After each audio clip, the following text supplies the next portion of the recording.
appearance today, given that this is a session that is specifically looking back at the course of the pandemic and learning some early lessons from that. So a lot of our questions will be looking back rather than the immediate events of the last few days. Having said that, given the importance of the breakthroughs that have taken place in vaccines, we thought at the beginning of the session we would invite, and I'm pleased to say she's accepted, Dr. June Raine, the Chief Executive of the Medicine and Healthcare Products Regulatory Authority, the UK's medical regulator. Everyone knows that the UK has been the first country in the world to license the Pfizer-BioNTech vaccine. Very grateful, Dr. Raine, for your appearance before us today. We're going to start, if I may, with some questions to you before we turn to our other witnesses. The first question is really, I guess, the obvious one. How is it possible for you to complete the evaluation of the Pfizer-BioNTech vaccine before any other jurisdiction in the world? Thank you, Chairman, and good morning. As the COVID-19 pandemic is a public health emergency, we undertook to complete our scientific evaluation and approval in the shortest possible time, whilst complying with established and robust safety, quality and effectiveness standards. We have extensive knowledge within the Medicines and Healthcare Products Regulatory Agency on vaccine development with existing vaccines, and that is applied by our very experienced scientists and clinicians, including those at the National Institute of Biological Standards and Control. We adopted a novel or innovative regulatory process known as a rolling review. Normally, all the data on a vaccine's safety, quality and effectiveness and all required documentation must be submitted together to start an evaluation to approve a medicine or a vaccine. But in this case, in the case of a rolling review, we reviewed data in packages or tranches as soon as they became available from the ongoing studies on a staggered basis. And by reviewing data as soon as it became available, we could reach an opinion sooner on whether the medicine or the vaccine could be approved. So in this case, parallel teams of clinicians and scientists worked on the various aspects of the data required to conclude in as short a time as possible, and that in no way compromised the level of scientific rigour. And I can say from knowledge that many thousands of pages and tables and graphs were deliberated over and pored over pretty much round the clock from early October onwards. And as an extra layer to build confidence in scientific rigour, as well as to strengthen our own analyses, all our data and analyses have been thoroughly reviewed by the government's independent advisory body, the Commission on Human Medicines. And they have all had full access to the data, all the members and chair, and they too have critically reviewed everything, every aspect of safety, of effectiveness and quality in order to give advice to the government. So in summary, Chair, the highest standards of safety, effectiveness and quality have been met. No corners whatsoever have been cut. No compromises on standards, whatever. Well, thank you, Dr. Raine. We're very grateful for that, and also for what you alluded to there, which is the extraordinary hard work over many weeks, indeed months now, of your team. That is very much appreciated by everyone. But let me just consider. So this rolling review has been the key to doing it quickly. But why don't other countries do that? Why has it not occurred to them that this might be a good way to do it? It has certainly occurred to other countries, and as the committees will understand, the company data have been provided to other regulators, in particular the European Medicines Agency and the Food and Drug Administration in the USA. And they too have been able to look in a rolling way. But I would say that the flexibility and the agility of the clinicians and scientists at the MHRA, coupled with their familiarity with vaccine development and approval, and the access to independent expert advice was key to our ability to progress in the shortest time. And I too would like to pay tribute to and thank our government's independent advisory body, the Commission on Human Medicines, and its expert working group, because they too met at nights and at weekends, particularly in the recent weeks, to be able to be delving into the detail in the absolute way that the committees would expect. Flexibility and agility on all sides, given the importance of the situation our country is in at the moment with the pandemic. Thank you. And so in your discussions with other countries, are any of them looking to move to the kind of model that you have followed in this country? Certainly, they have been welcoming the ability to look at data in advance rather than the former model of the one-stop shop. I have stressed, though, that the agility that has been employed not just by our own staff, but by our external experts has enabled us to progress in the shortest time possible. It is my understanding that the Food and Drug Administration will be looking this week to conclude their review, and the European Medicines Agency fairly shortly thereafter. Thank you. And clearly we've been talking about the Pfizer vaccine. When do you expect to complete your review of the AstraZeneca Oxford vaccine? The data packages for the AstraZeneca Oxford vaccine have been arriving.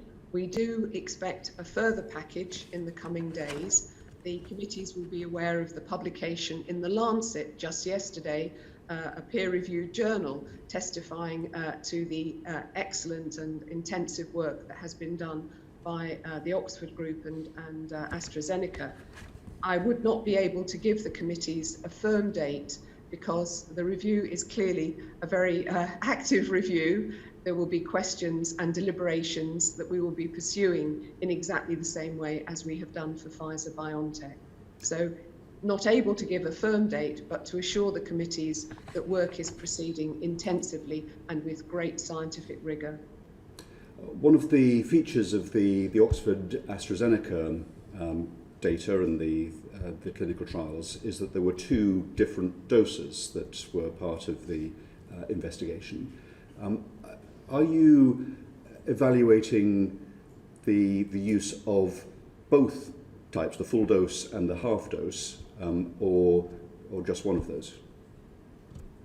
Our regulatory review is all-encompassing. We will look at all available data that give us the insights to benefits and risks that are necessary to reach a position. And clearly, we have great interest into the possible reasons for the different doses having a different efficacy effectiveness readout. But the position is we will look at every piece of evidence. The interim data, as I've mentioned, have just been published. It is interim, and we will be reaching a position on the basis of all completed studies and analyses. And of course, part of that will be to examine with great rigour the basis for the appropriate dosage regimen for UK people. I expect coming out of that to have an approval, a license approval, assuming the conditions are met, for a particular dosage regime, or will there be a choice left to others, perhaps clinicians?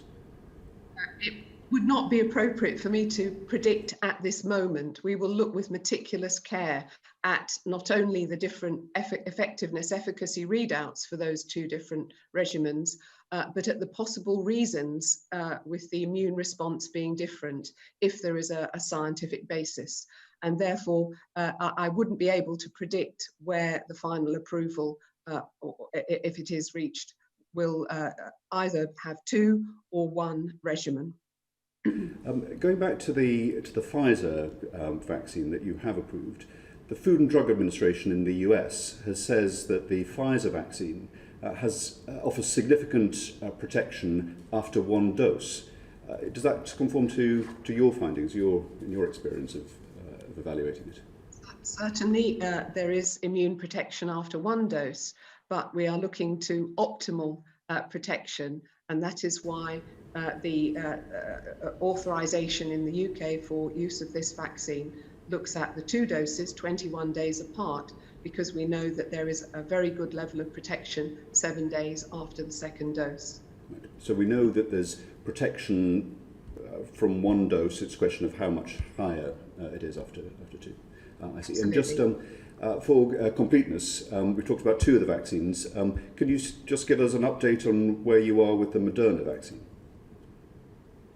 We are engaged with the developers in the rolling review, and in the same way are expecting to have a mature data package in the coming week or 2, and therefore we will be mobilizing the same parallel teams to deliver a rolling review outcome as soon as is possibly able to achieve. Thank you. And finally for me, before I turn to Jeremy Hunt, this is a lessons learned inquiry, as I described at the beginning. You've been good enough to come today to give us your experience on something that is very live. But the development and the approval of vaccines has clearly been a crucial part of this response to the pandemic. Reflecting back, if you have even the ability to do that, given the immediacy of your work, are there any lessons that can be learned, you think, already, given your long experience as a medical regulator, for how we might approach the development of vaccines and other drugs in the future? We have learned very important lessons about the absolute imperative of engagement with developers in a proactive way from the earliest stages, about the importance of independence and our expert advisory committees being able to bring in expertise and to strengthen the assessments that we deliver. And I would say that when we think about the future and the important role of vaccines in our switch to a preventive healthcare system, that these vital therapeutic tools should be part of our national infrastructure.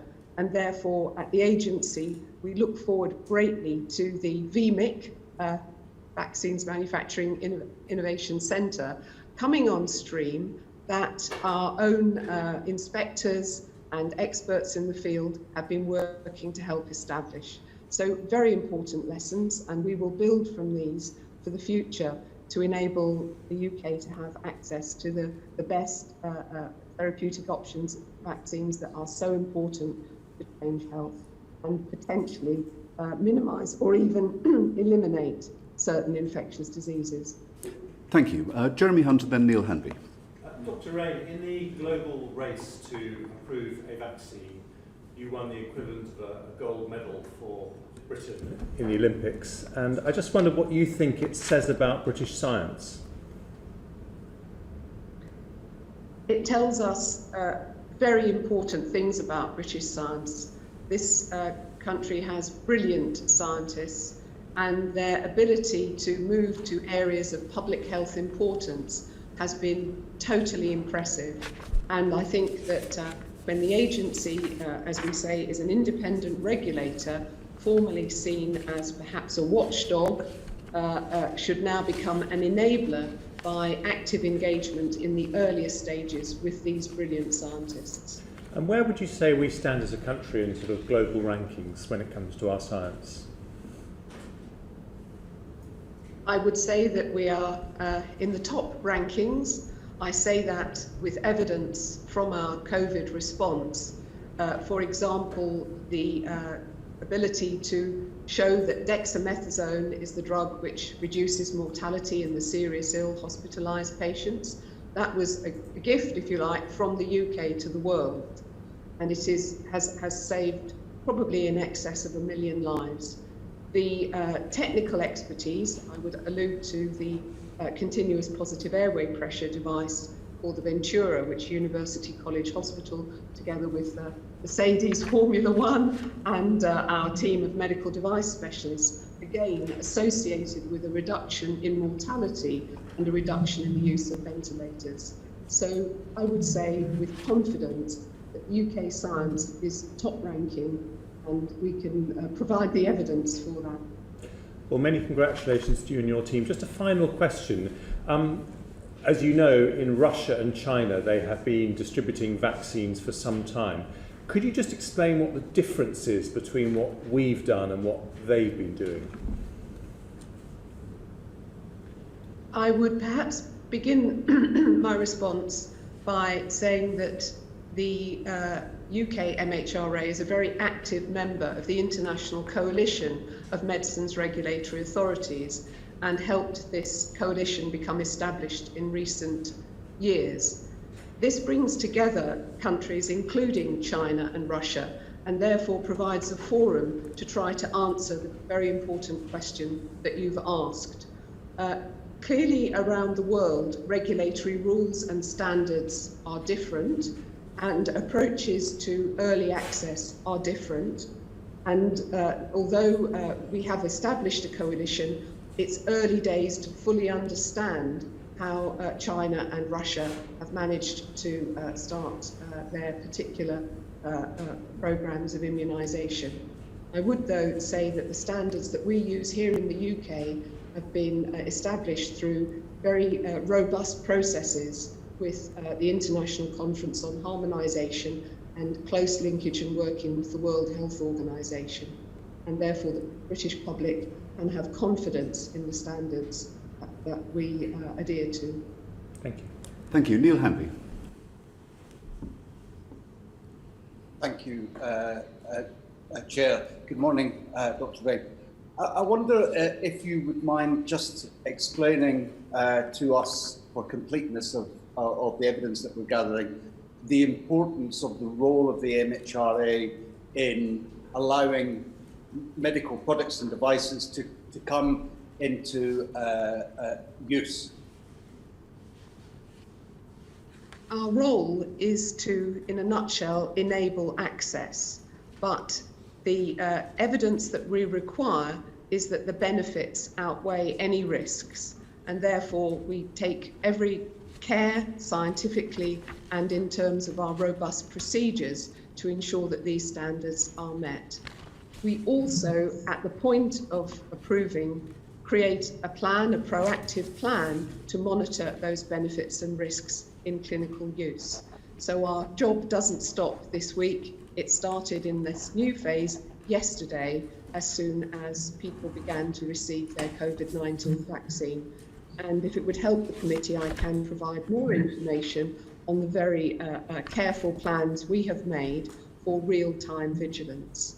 So the role is before, during and after, and there is a true end-to-end looking from the scientific laboratory bench through to the patient who yesterday first received the vaccine.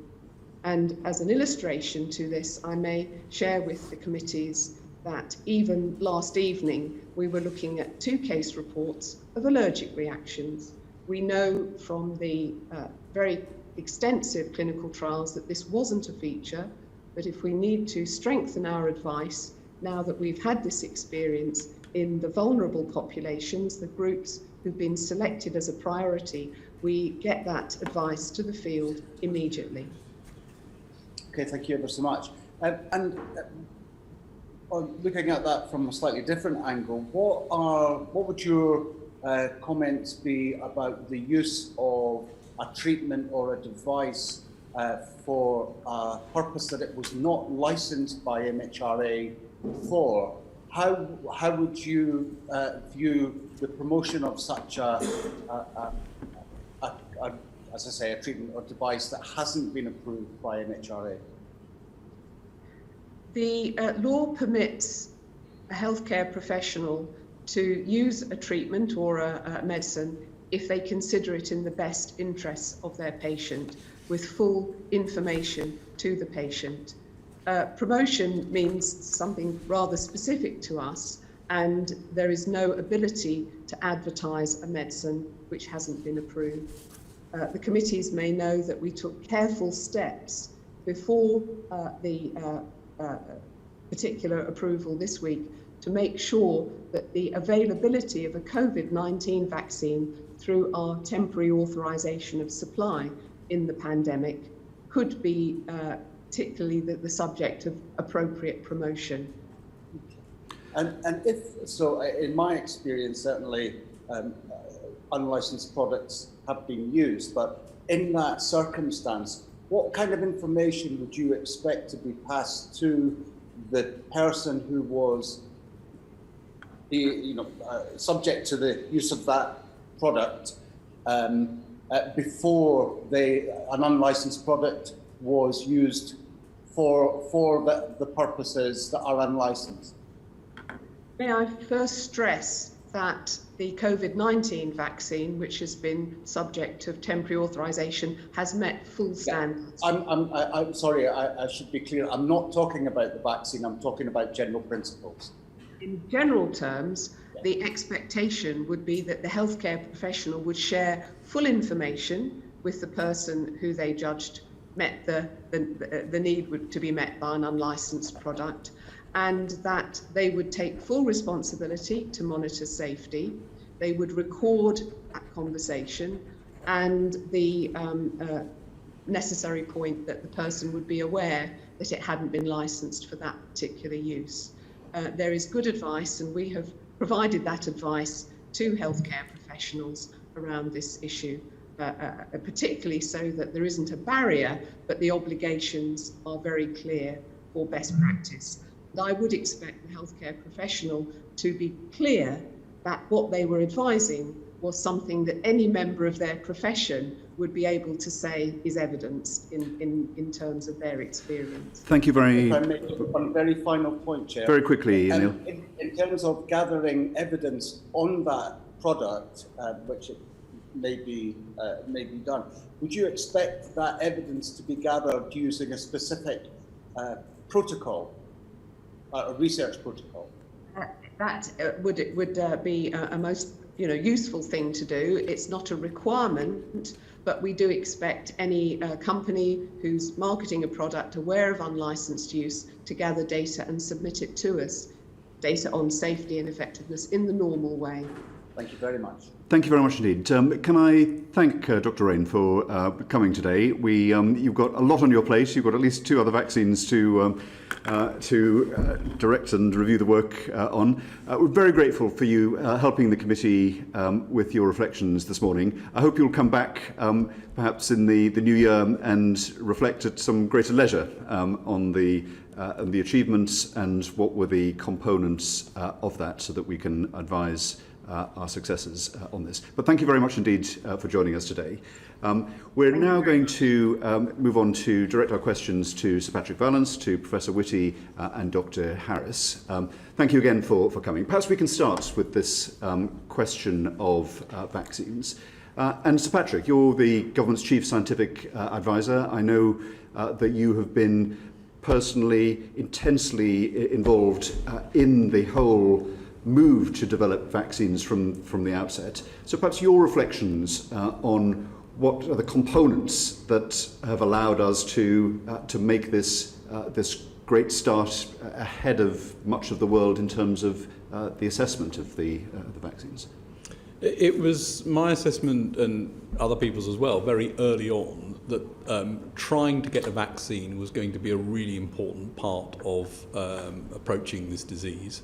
And in order to do so, recognising that many vaccines fail and there had not been a successful vaccine against any coronavirus, human coronavirus before, it was going to be necessary to look very broadly across the world at what was happening and to look at a diversity of approaches, because there are many new vaccine technologies. The Pfizer-BioNTech one is one example of a so-called messenger RNA vaccine, which means that the landscape for making vaccines quickly has changed quite radically in the past 5-10 years. So early on, building on, I should say, some very important things that were done prior to all of this, which include things like setting up a vaccines trial network that Chris may want to speak to, long-term investment in the science of vaccinology and the related disciplines in the UK meant we had a good baseline of expertise. What we did want to do, though, was to bring together people from industry as well to make sure that we had expertise in manufacturing in particular, because very often with a vaccine, the problem is even when you've got it, it's difficult to make it and to make sure you can get it out in the right quality at the right time. So we want manufacturing people in, people from industry, academics and others to set up a vaccines task force to try and say we need to log what is going on across the world, which ones we think might be the most promising, and to work out how we would then support those where it was appropriate to do so, such as the UK ones and other ones which we thought needed support, and to work out mechanisms of access where we thought that would be necessary. So that was really the vision behind the Vaccines Task Force, which Kate Bingham then came in to lead so successfully. And it was important we did that because we haven't got a domestic vaccine manufacturing base in this country, or indeed a domestic company that is making and discovering vaccines in this country. I mean, we've clearly got companies that do that, but they're often done elsewhere in the world rather than in the UK. So we knew we had some domestic resilience to build up. The VMIC, which has already been referred to, is part of that, but it was broader as well in terms of so-called fill and finish, which is the final part of vaccine, where you fill the vial itself. It sounds trivial, it's not. It's very complicated and has to be done in certain circumstances. And we knew that some of the new technologies, such as messenger RNA vaccines, would need ultimately specialist facilities in order for them to be made. So it was a rather comprehensive look at this, early on, systematic, linking to those companies across the world that we thought were doing this right, and making sure that where appropriate we got options on vaccines. The other thing I would say is that very early on we recognised that vaccine nationalism was not the answer here. We had to get ourselves sorted out, but vaccines need to be available for the world because ultimately this is a pandemic, it's in every country. And so as part of this, we were also very keen on initiatives through the WHO and others, such as COVAX, to try and say, how do we become part of a global solution to make sure that doses, money, expertise was available for others as well? And that, I think, has been an important part of this. So I think it was a very comprehensive approach. Again, June Rain has spoken about agility, flexibility and scientific expertise. Those were the things that were brought in the Vaccines Task Force to try and do this in collaboration as quickly as we could, knowing that it would be necessary to get access both for the UK and across the world. And then the final point I'd say is, in all of this, it's been important to have links in other countries, and so we've had links with the Warp Speed program in the US, in others as well, to know what's going on and how we can share information, share approaches where appropriate to do so. Thank you very much indeed. Well, lots there that might have wider applications as we look to learn the lessons here. Internationalism, anticipating future needs, having a spread of possibilities that we are associated with, not knowing which is going to come right, paying attention to the kind of physical and sometimes logistical aspects as well as the intellectual property. These are all themes that I think have a wider application. Let me turn to Professor Whitty, and clearly the clinical trials side has been an indispensable component of this success. Well, what are your reflections from the vantage point of today? Well, I mean, I'd make 2 points. In a sense, Patrick's talked very clearly about the period for this year leading up as part of the Vaccines Task Force. I'm going to go back a bit in time and then forward a bit in time. I mean, with back a bit in time as to how do we get to where we are, you could go all the way back to Jenner. I'm not going to, but I would like to go back to the Ebola crisis. Because in the Ebola West African crisis, which I was heavily involved in as part of the Department of International Development, one of the things that was clear was that there were vaccines that were very near endpoint but had not been properly progressed, and therefore we had to manage the Ebola crisis in West Africa in support of the government of Sierra Leone very much entirely around case finding and isolation as the principal tool. because we didn't have a vaccine, but vaccines had got to quite a late stage of preclinical development. And what we realised is we needed to be able to accelerate vaccines through. And so although absolutely, to pick up Patrick's point, science is an international discipline. It is not we all have to do our parts, but it is an international discipline. But we set up, and the person, this was the initiative of the then Prime Minister, David Cameron, and Sir Oliver Letwin, who I think drove a lot of this, put into the Department of Health, under actually Mr Hunt at that stage, a UK vaccines network. I was asked to chair it, and I've carried on chairing it since then. And the aim of that was to identify diseases that were not flu. And I was very clear on that point. They were not flu, because I thought there was a lot of thinking about flu. It was really important to think about all the other diseases. And we did three things. We looked at, we basically prioritised all the diseases that we could predict might need a vaccine. Obviously, number one was disease X. We haven't yet got it, and that is indeed what we got at the moment.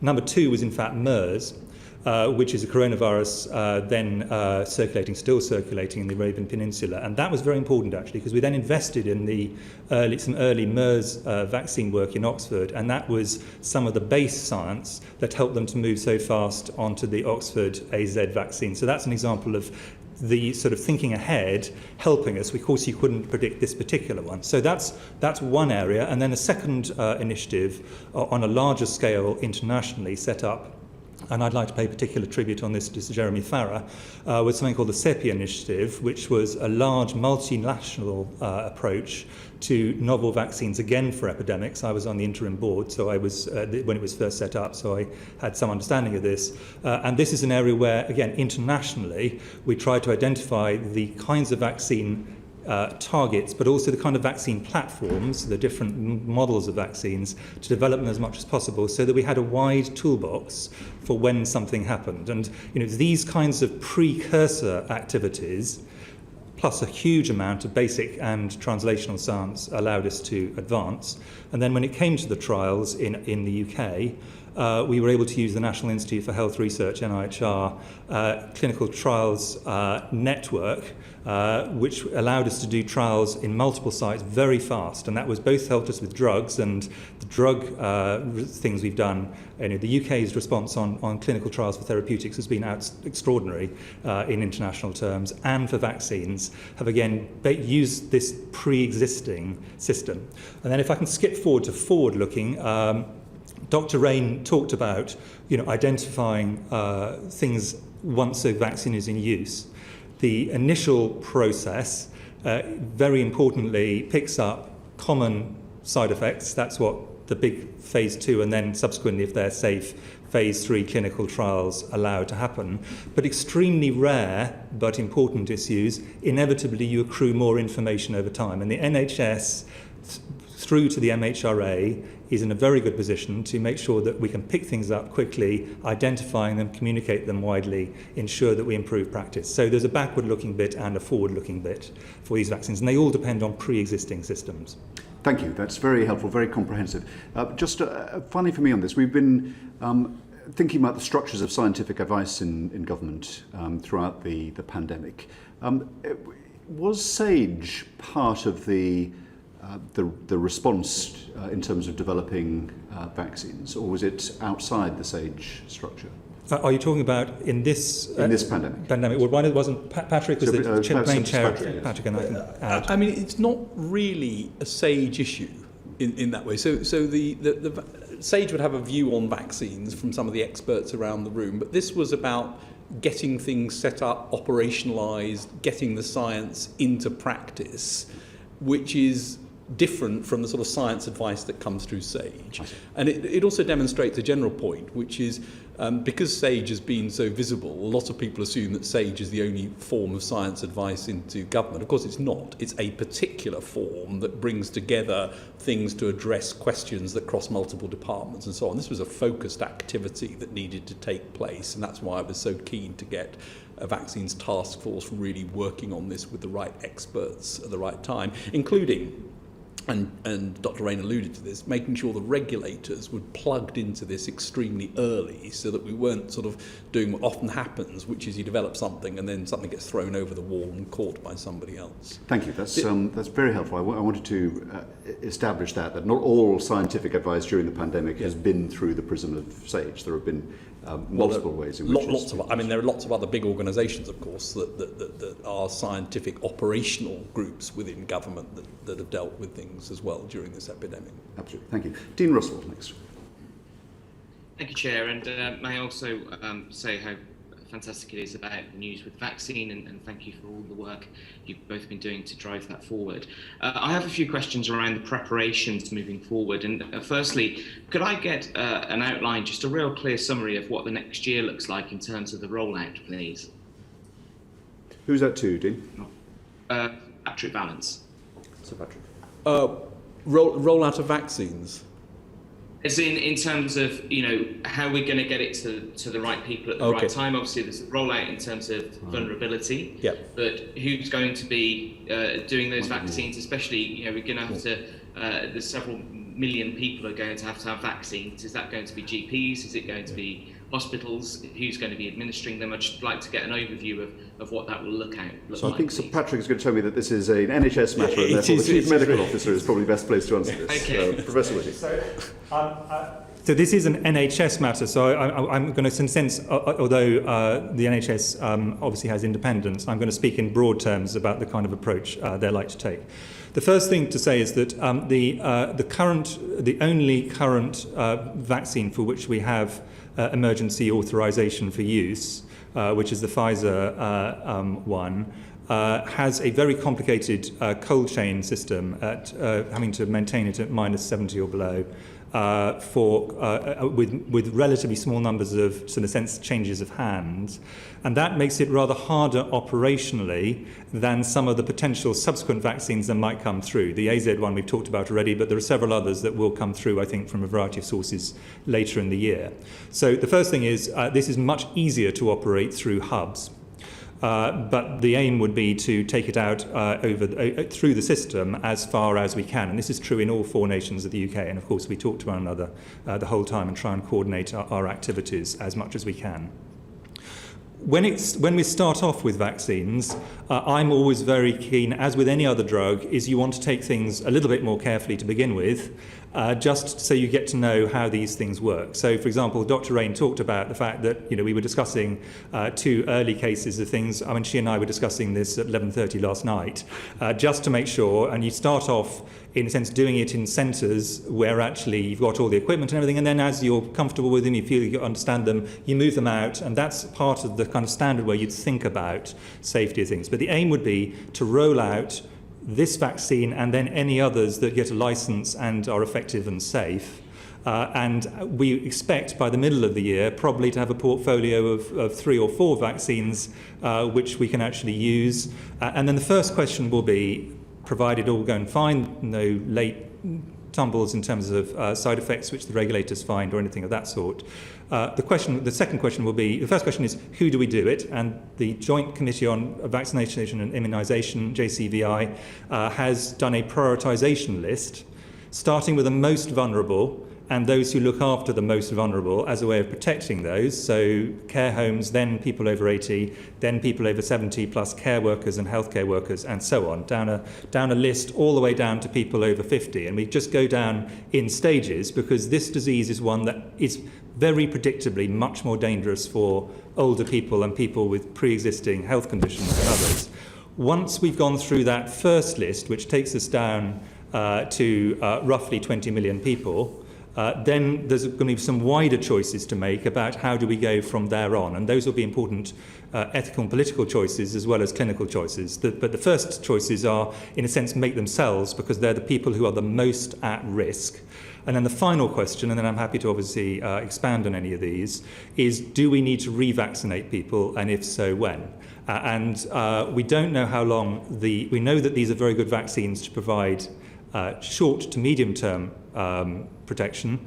We don't know how long that lasts. It might last for a very long time. It might last for 9 months. I think it's more likely to be somewhere between those two. And in that case, we may have to have a situation where we have to be in a position to revaccinate, particularly people who are the most vulnerable. So I think all of these we'll have to think about as the information comes out on length of effect, efficacy, safety, and so on, and which vaccines best suit which people.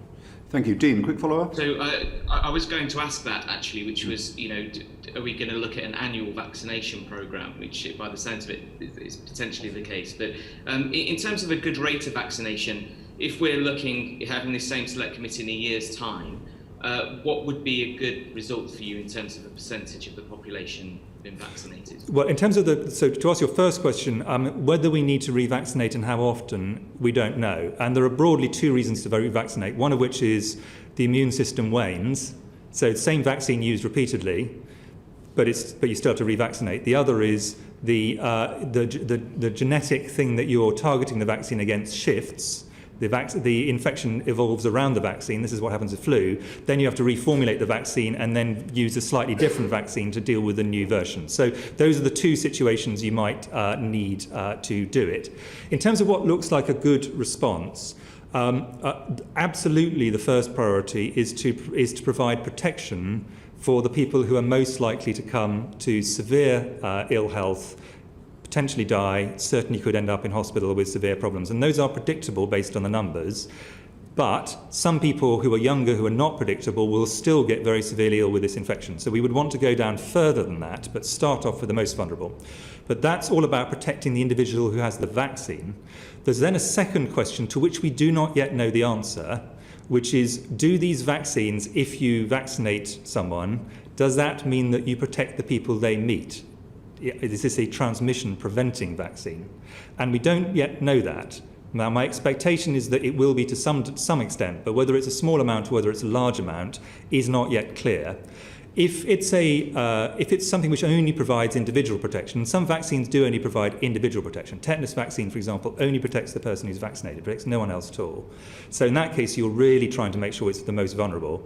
If, on the other hand, it's something which protects everyone around you, then it is strongly in the interests of everybody that as many other people are vaccinated, because then it means that people where the vaccine isn't working, where they can't take it, where they've chosen not to take it, they are also protected by the fact that people around them have immunity and therefore are not going to transmit disease to them. But we don't know that yet, and I think it would be a mistake for us yet to say we're going to try and achieve this kind of population immunity, because we're not confident yet whether that is something which is biologically possible. I think it's likely, but it's not definite. Thank you. So with that being the case then, Very can I just briefly, ask with regards, because the thing that everybody's looking at for the vaccine is around when we're going to come out of lockdown. I think that's the light at the end of the tunnel. At what point, if it's the case that the vaccine only protects the individual and not others from transmission, at what point does SAGE recommend actually lockdowns are no longer needed? Has there been conversations on that point yet? Well, I'll give a view, and then Patrick will want to give a view. But my view on this is what the vaccine will do for sure, even if it has no onward protection advantage at all, and I think that's unlikely. I think it will probably reduce transmission, but let's assume it doesn't. But what it will do is incrementally, it'll first reduce the mortality rate very substantially, because the mortality is very heavily skewed towards older people. So once you get through that, it'll really substantially reduce it.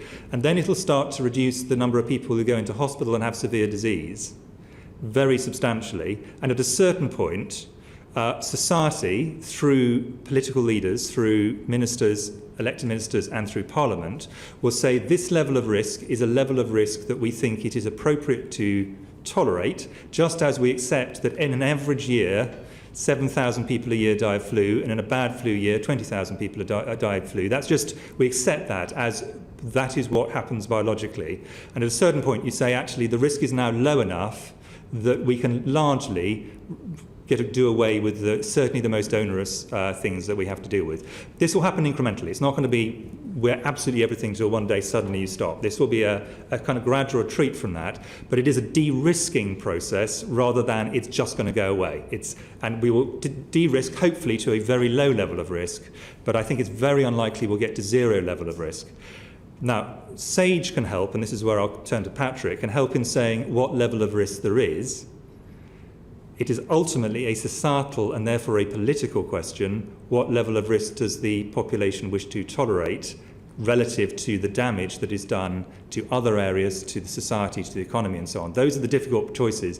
We're not there yet. For the next 3 months, I want to be very clear, for the next 3 months we will not have sufficient protection. We're going through the most difficult time of year for respiratory infections and the most difficult time of year for the NHS. So the idea we can suddenly stop now because the vaccine's here, that would be really premature. It's like someone giving up a marathon race at mile 16. It would be absolutely the wrong thing to do. But there will come a point where the choice about exactly when to start to ramp things down, how fast and which, needs to be made. And that is fundamentally a science-informed political decision.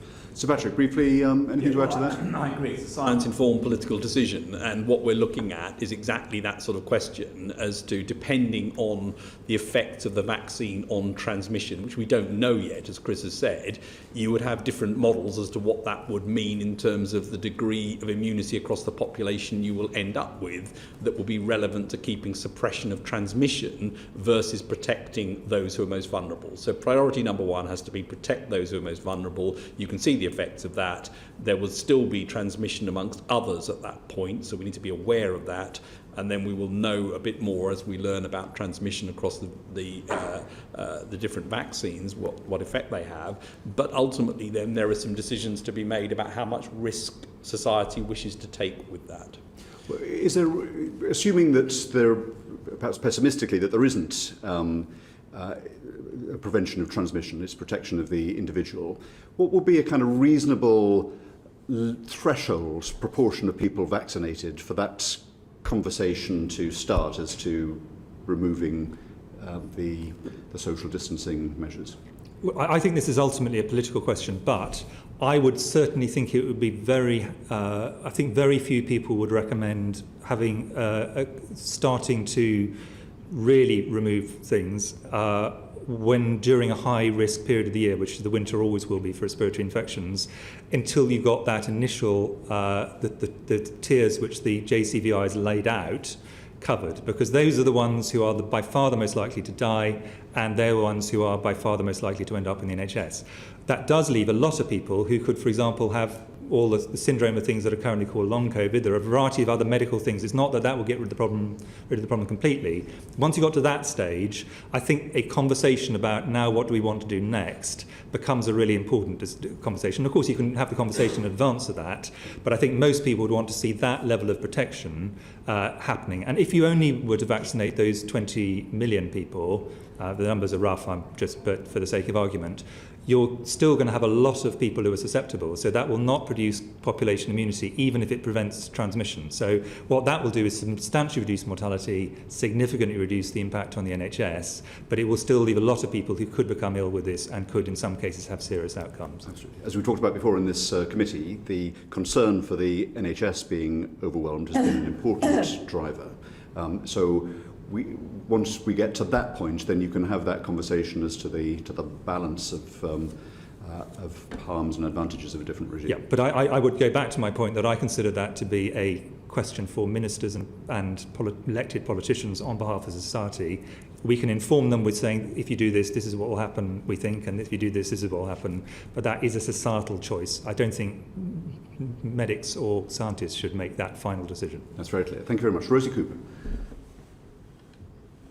Thank you, Mr. Chairman. To Professor Whitty, we know that the UK secured access to several vaccines.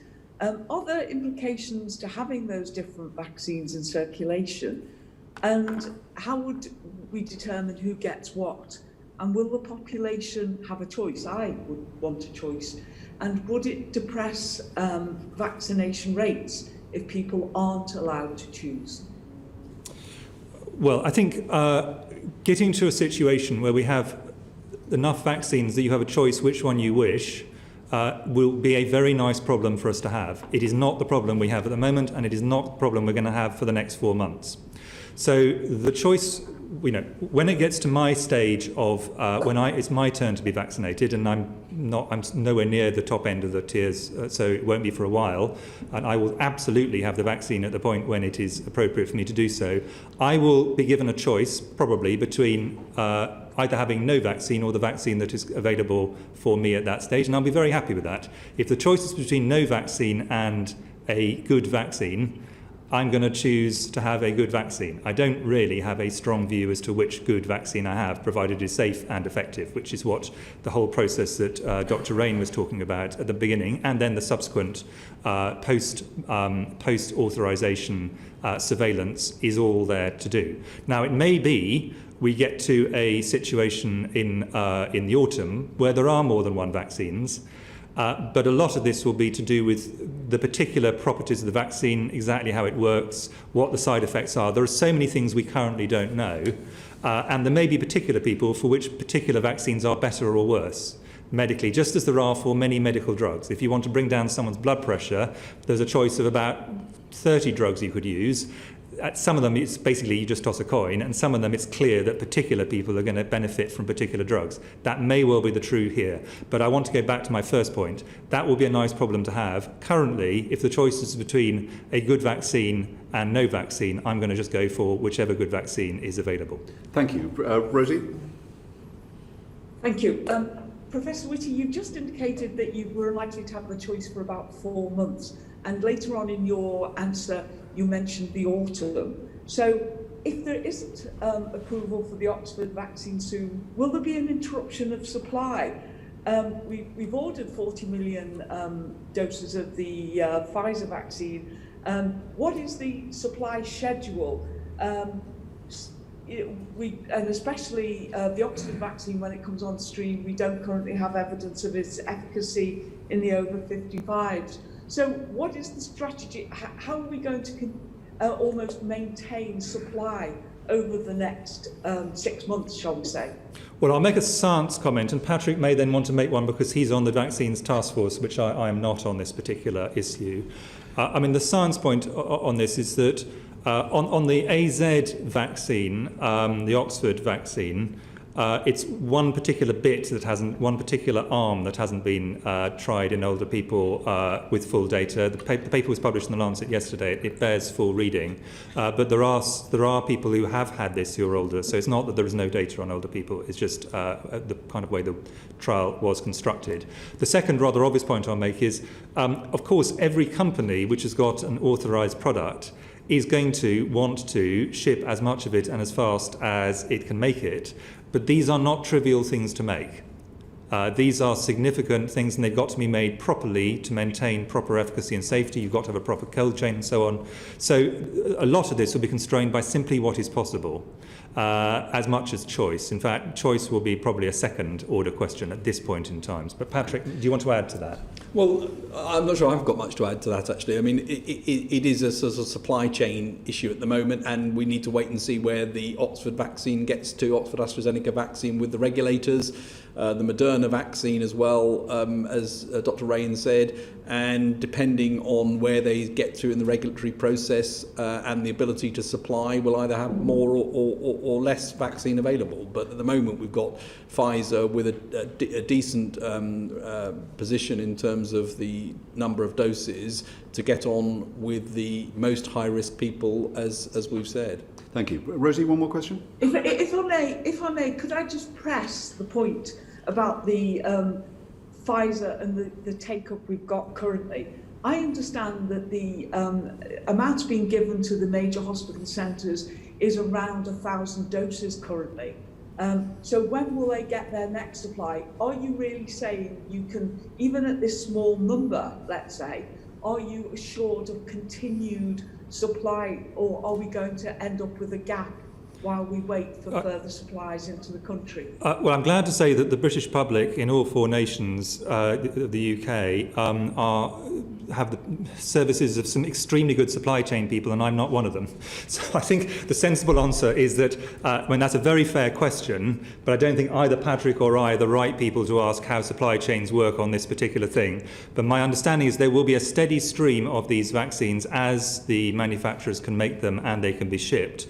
And we anticipate anticipate that being able to move steadily ramp up over the coming months. But we will, in the great majority, as people have been saying several times over the last several days, of people vaccinated will be in January, February and March of next year, not this side of Christmas. And I think we should be really clear about, even if the AZ Oxford vaccine is authorised for use by the regulator, by MHRA, we're still looking towards next year, 2021, before we have significant amounts of supply of those two vaccines. Thank you very much indeed. Now, we've got a lot of ground to cover.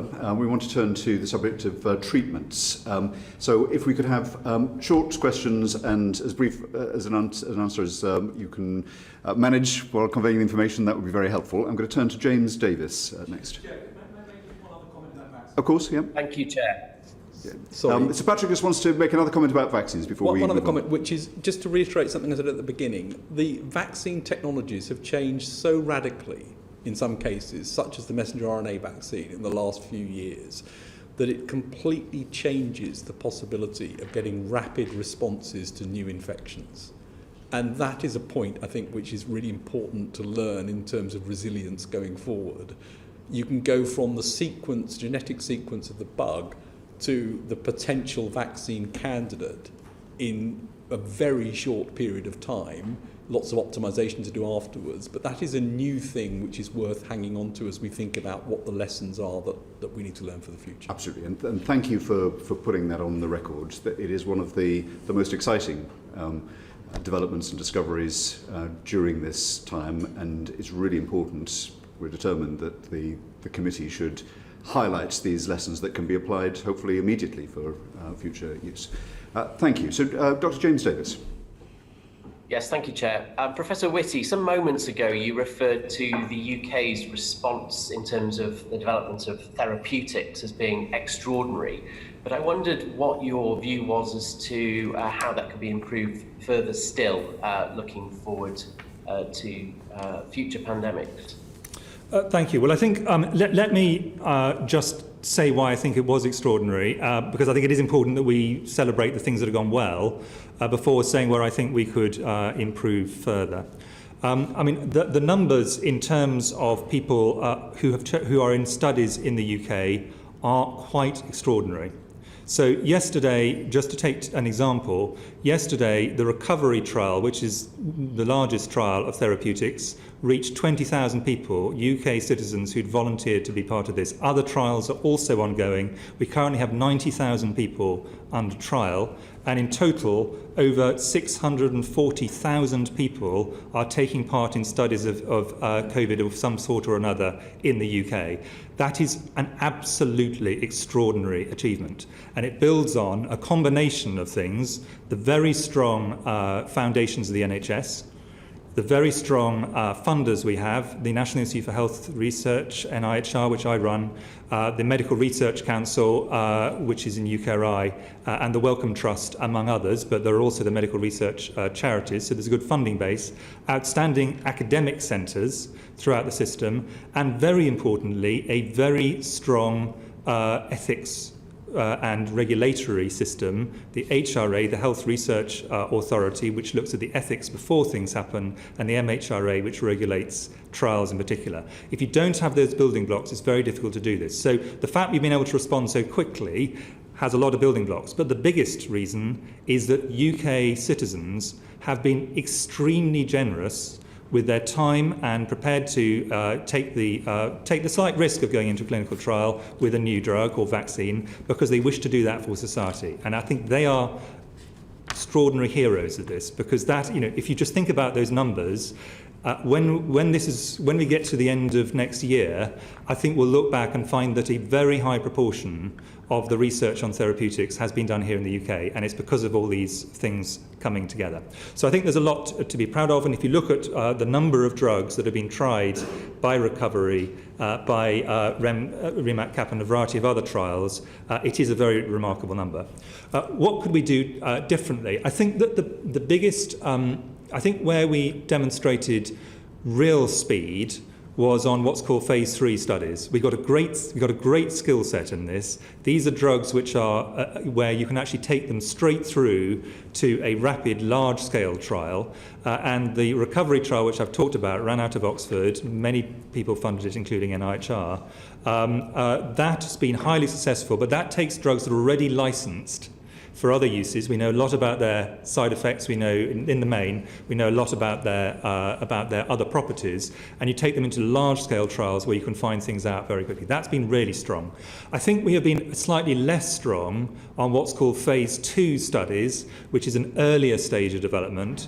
And there, I think the key thing is to identify which drugs it is you need that work. And the difficulty here, and what we did fairly ruthlessly, because we had to, was there was only a certain number of people who can go into trials, and we set up at the beginning of this a system for urgent research priorities where we prioritised only a very, very small number of studies and said those are the only ones that can actually happen with full support from the whole system. And that was because what we were really worried about, and what has happened actually in many other countries, was that people would launch 300 trials, no one of which would reach its endpoint because they were all too small.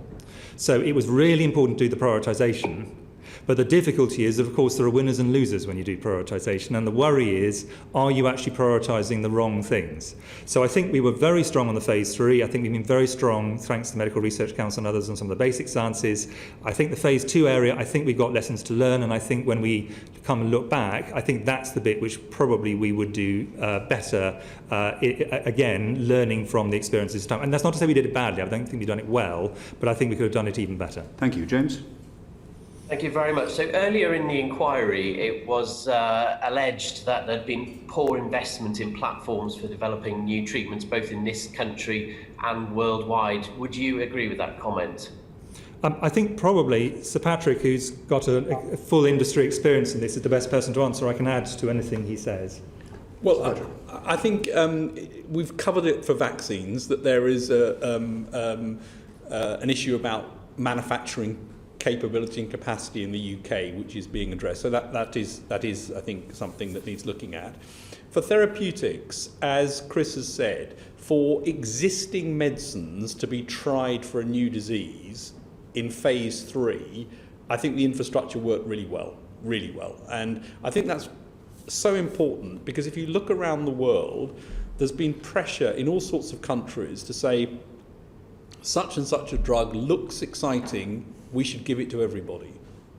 And we saw that with chloroquine and various other examples. You can't understand what works from just looking at a small study. You need to test things in a big study. And that, I think, is what's been so important to end up with both the positive and the negative results. So clinical trial infrastructure, I think, has been well funded, well supported, and actually worked well. I think if you move on to the question of new drugs, we've clearly got 2 major pharmaceutical companies in this country and lots of smaller ones as well. New drugs take much longer to come through, so I only expect to start seeing sort of really brand new targeted drugs for COVID to start getting into clinical trials, possibly this year we might see some. And that's really in the hands largely of the big companies and the small companies to do that. And there, I think the UK actually has got quite a good position, and we'll see what happens in terms of the drugs they may come up with. I will pick on one specific example, though. Very early on, it was possible that so-called neutralising antibodies could be beneficial. Those are antibodies which have been made in the laboratory that neutralise the virus, essentially mimicking what a vaccine does, but doing it by giving the antibody itself. The sequence of the antibodies became known quite early on, what might be useful to look for, and the UK has picked up on that, and companies and others have picked up on it.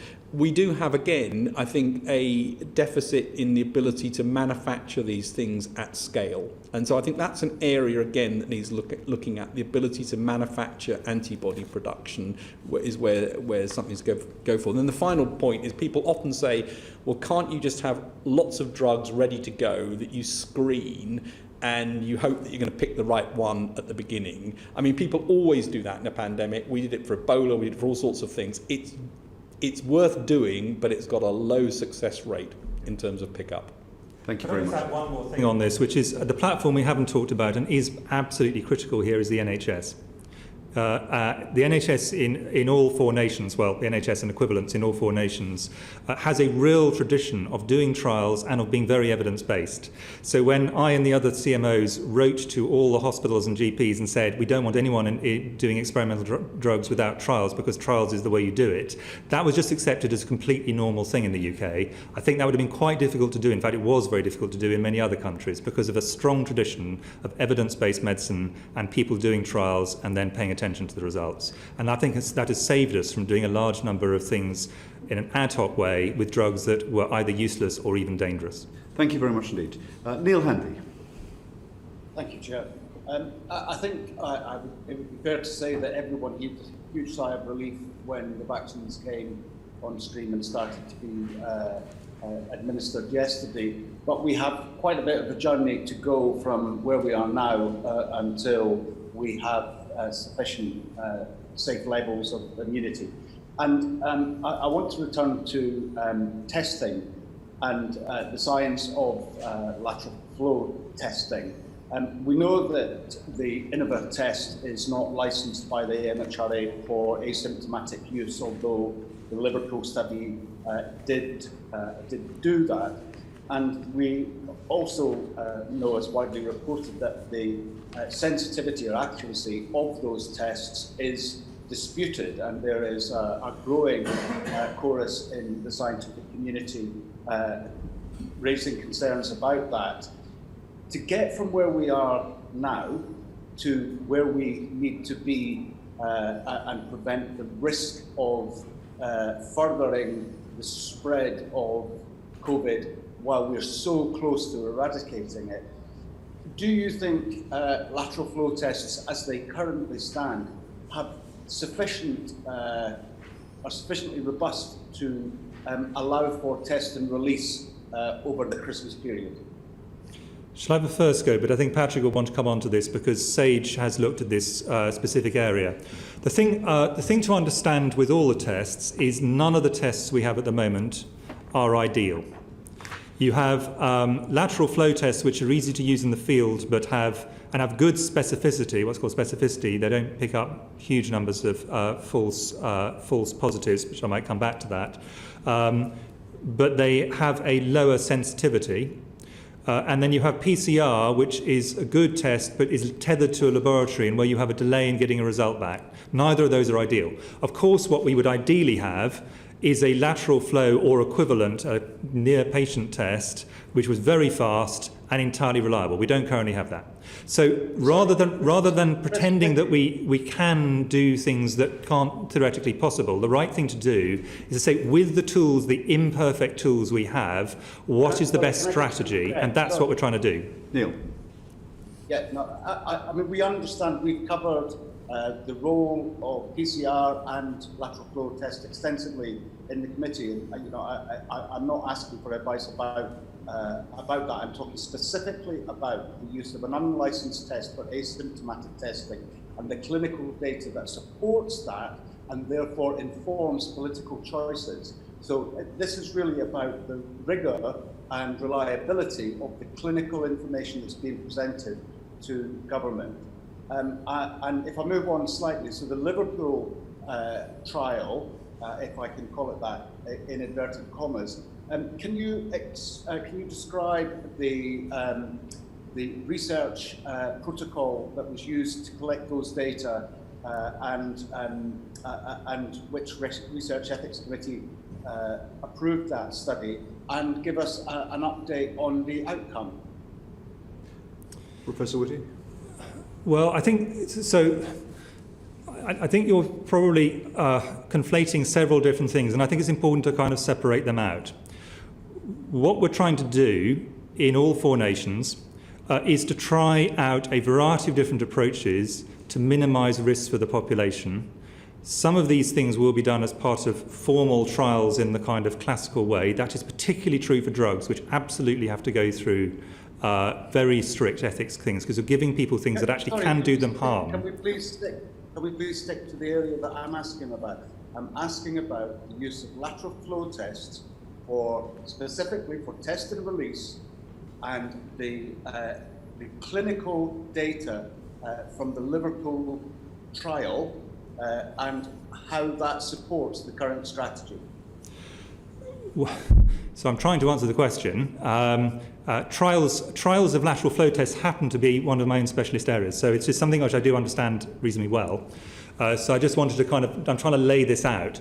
The thing to understand with these kind of lateral flow devices used in almost all settings. I'm not just talking about COVID, and I'm not just talking about the UK. So it's just as true if you're talking about lateral flow tests for malaria in Tanzania as it is for COVID in the UK now, is what you're trying to do is minimise risk by trying a variety of different things where the operational questions are one set of questions, the what do people do behavioural side is another set of questions, and the sensitivity, specificity and use of how the tests work under operational standards are a third set of questions. And one of the things we found with the Liverpool study, for example, is that the operational sensitivity is lower, possibly unsurprisingly, than the operational sensitivity that you would get under ideal laboratory conditions. Now that's an example of the kind of thing which it is very important to identify and then to feed into what you subsequently do. But we know all of that, Professor, with respect. I'm trying to get into what is the reliability of the evidence from the Liverpool study. The only information that I can find of that about that is, sorry, my screen's just gone off, is in the back of the community testing, a guide to local delivery, in Annex B of that document. It states that in the Liverpool study that the lateral flow test missed 50% of PCR confirmed cases and missed 30% of high viral load cases. But certainly my concern is that if population are being advised based on those data that it's safe to be tested and then to go out into the community over Christmas to engage with vulnerable relatives, what evidence supports that it is safe to do that? So, okay, so now I think I understand the point you're making, and I firstly to say I agree with the general kind of thrust of what you're saying. The thing to understand with these is, as with so much of COVID, the idea perfection is a zero possibility. So what we're trying to do is find imperfect solutions that are the least imperfect we can get.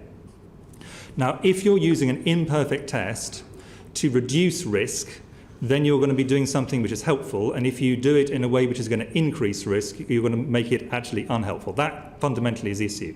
So let us say people were going to go to the supermarket anyway, or the hairdressers, let's say the hairdressers anyway, and you do a lateral flow test with a 50% sensitivity, and people who are positive do not go to the hairdressers, you're reducing the risk to the hairdressers and to the other customers by 50%, not by 100%, but by 50%.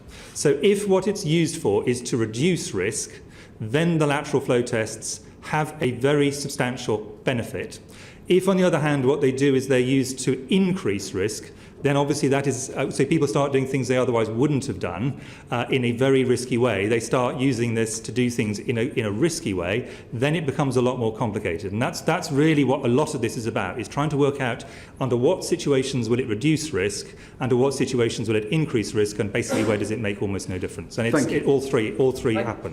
Thank you. We're going to come back to testing in a bit more detail. That's a much more circumspect and I think a balanced response, and I certainly in Scotland I think the advice that's being reflected there is in that balance, and my concern is that is not the message that's being transmitted by the Secretary of State. Okay, thank you, Neil. We'll go to Luke Evans, then Aaron Bell. Thank you, Chair. Dr. Harries, Prof. Whitty, Prof. Vallance, can I just say a profound thank you for yesterday to getting the vaccine into the place where it should be. Given all the evidence we heard at the start, that's an incredible achievement, and I'd like to thank you sincerely for that. My questions are about the modelling. We hear a lot about particularly SPY-M and the modelling that goes on there, but I'm more interested about SPY-B. So this is for Professor Vallance. Could you explain the balance between the data modelling and the behavioural modelling that SAGE use? Well, as you say, SPI-B is the behavioural group which has been working from the beginning of this. And at SAGE, we get inputs from both of those groups and indeed other groups as well. So whenever we're considering a problem, well, where it's appropriate to do so, we will try to get both the mathematical modelling and the behavioural input into that. And very often, we'll put up a subgroup together that might work between those groups plus other groups to try and come up with the advice when we can. So we're trying to insert behavioural science into most of the decisions that are made, and that takes place at stage. Between that, could you comment on the weighting between the modelling that you see and then the actual behavioural aspect that happens? And this is a lessons learned. Has that changed over time, that we're using more behavioural modelling given we know how people react to lockdown?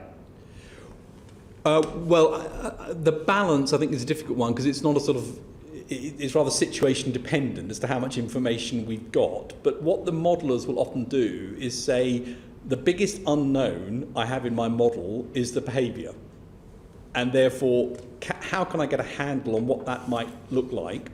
There are some studies that look at that. So, for example, one of the models that comes in through the SPI-M group is the COMIC study, which actually looks at contact patterns. And we get information also from the ONS study, which starts to look at some behavioural aspects as well. So we do get some data.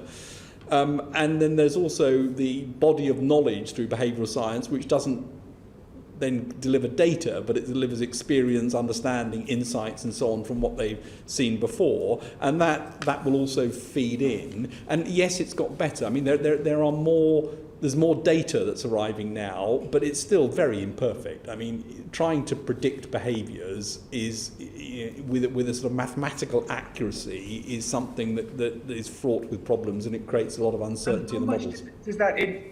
We've seen the tier system change several times. How much has the behavioural influenced those tiers? Well, we've given behavioural advice at every stage. On this. We obviously don't design the tier system, that's a policy choice, but we try to give behavioural insights into what the impact will be. And so, for example, one of the things that ONS told us recently was that the adherence seemed to be actually much greater in tier 3 than it was in lower tiers, because of actually people understood things better in those tiers. So that sort of information would feed back, and the way in which we think certain things will be received and the unintended consequences. Because one of the things that I think we've seen throughout this is you can get, of course, unintended consequences of certain suggestions and indications and actions that take place. And I think trying to get that clear is one of the things that we look at as well. But I absolutely don't want to give the impression that we've got good data sources for these, because we don't for the behavioural stuff. Thank you. Finally, Luke. That leads me on to looking forward. When it was mentioned by yourself and Professor Whitty, as the vaccine starts to roll out, when we get to 10%, 20% of the population covered, how does that impact the behavioural aspect around the MPIs and the implications there? What modelling have you done about that impact? Sir Patrick? Well, we're looking at both the impact of different degrees of vaccination on the overall epidemic. So whether it's just the vulnerable people, whether there's a transmission gap and so on. And the behavioural science group are looking at what the behavioural changes might be in response to vaccination. And that work will then come together for us to look at. But one of the things that I think is clear, and the behavioural group have been really consistent on this from the beginning, is the messaging around this becomes incredibly important, as it does in most of the other areas. And there are some principles of communication around that which I think will be important. And the behavioural group not only have written papers on this, but increasingly are using the method of giving teach-ins to allow people from different departments across Whitehall to come and sort of hear it live. The worry is Finally, that as people see more people vaccinated, the concern is their behaviour will change and become more lax. What's your response to that? Thank you, Chair. Well, I think that's one of the risks that people, I mean, and Chris has already alluded to this earlier, I mean, the biggest risk we face now is everyone thinks this is all over. And it isn't all over. We have a very important light at the end of the tunnel with vaccines. We've got a lot to do to roll out the vaccines. We've got a lot to do to make sure the vulnerable are protected. We're a long way off yet knowing how we can move it to the rest of the population. That's dependent upon things like, does the AZ vaccine get approved?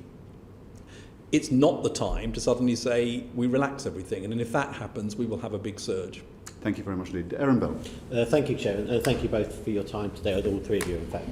So, Patrick, you were talking about the ONS just now. Did you see the reporting yesterday from ITV, from Robert Peston, about the retrospective changes to the models of daily incidents in England?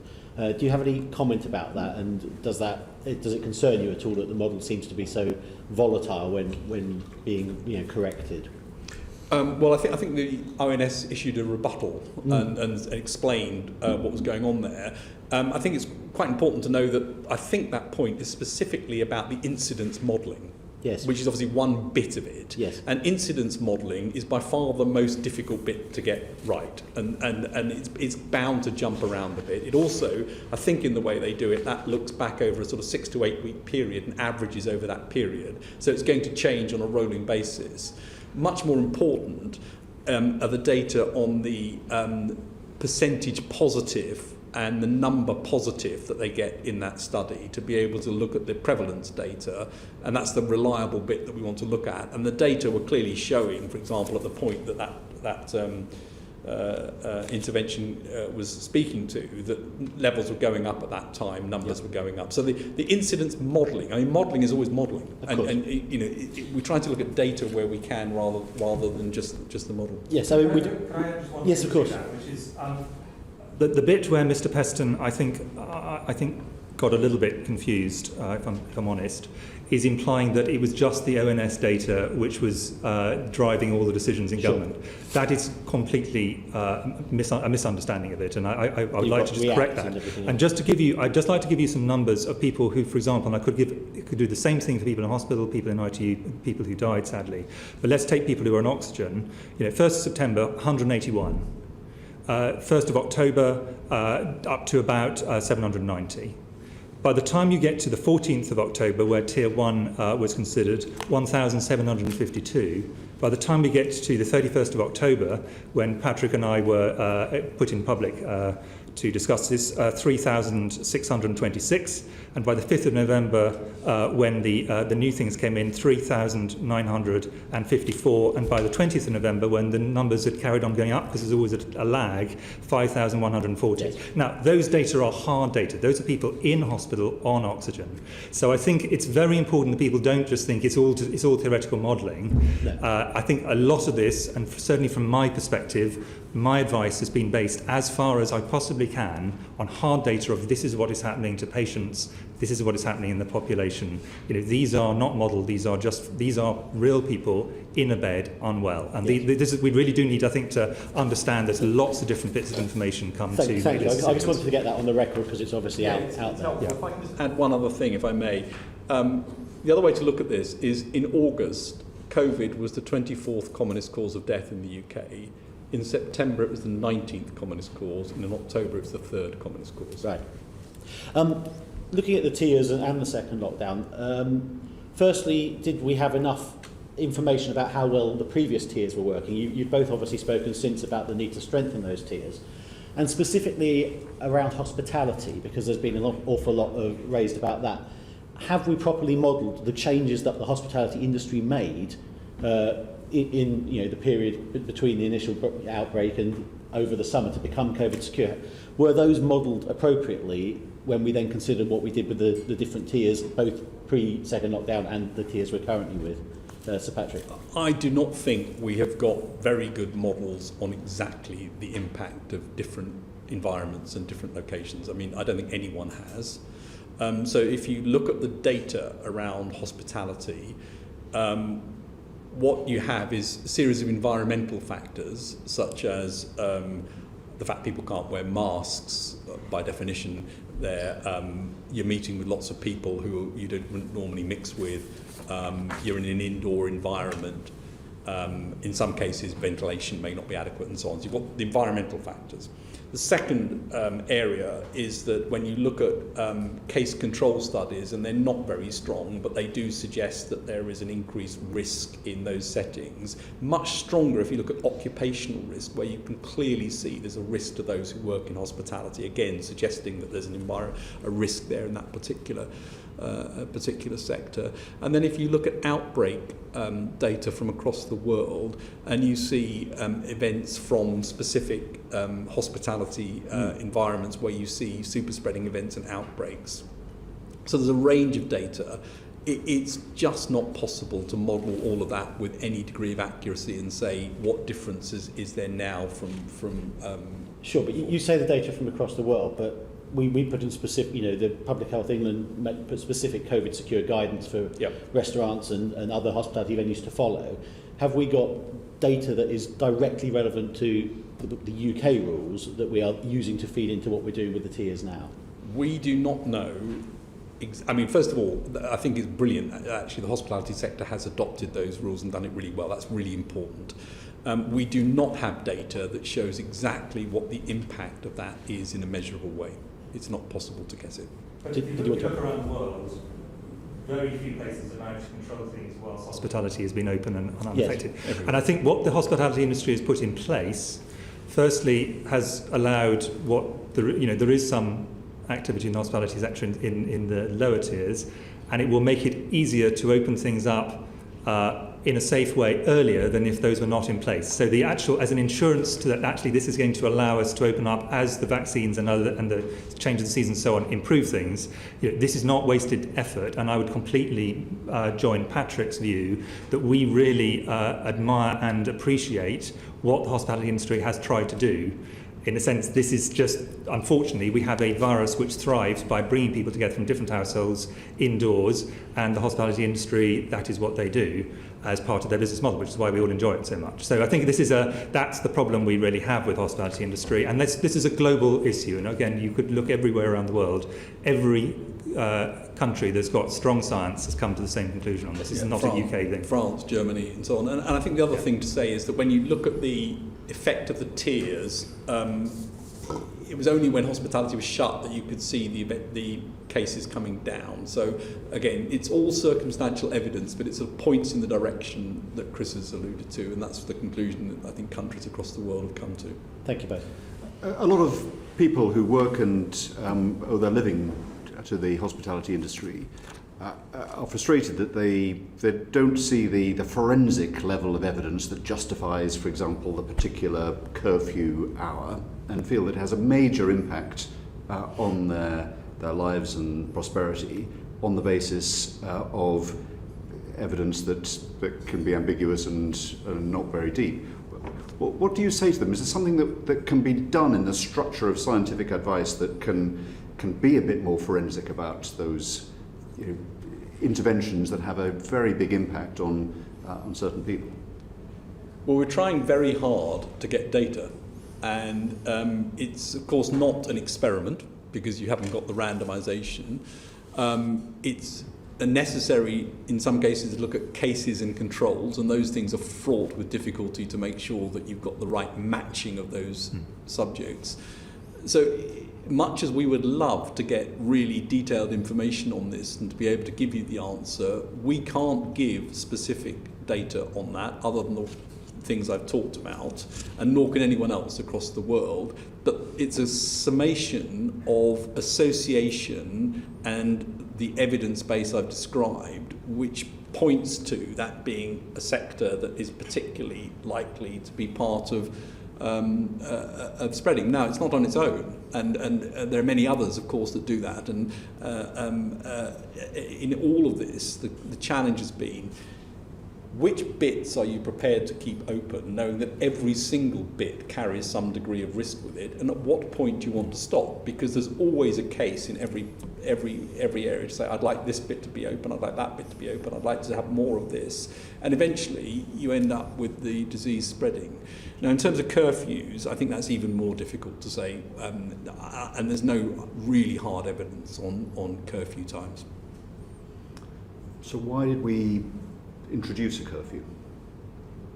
Well, I think what you can see across Europe and indeed in this country is the notion that actually keeping people together longer in an environment, keeping people together longer in an environment where there's also alcohol, is likely to increase risk, and therefore that was a policy decision around trying to reduce the potential of interactions. It's not something that you can model with a degree of accuracy and say a particular time will give you a particular result. Okay, thank you. Catherine Fletcher.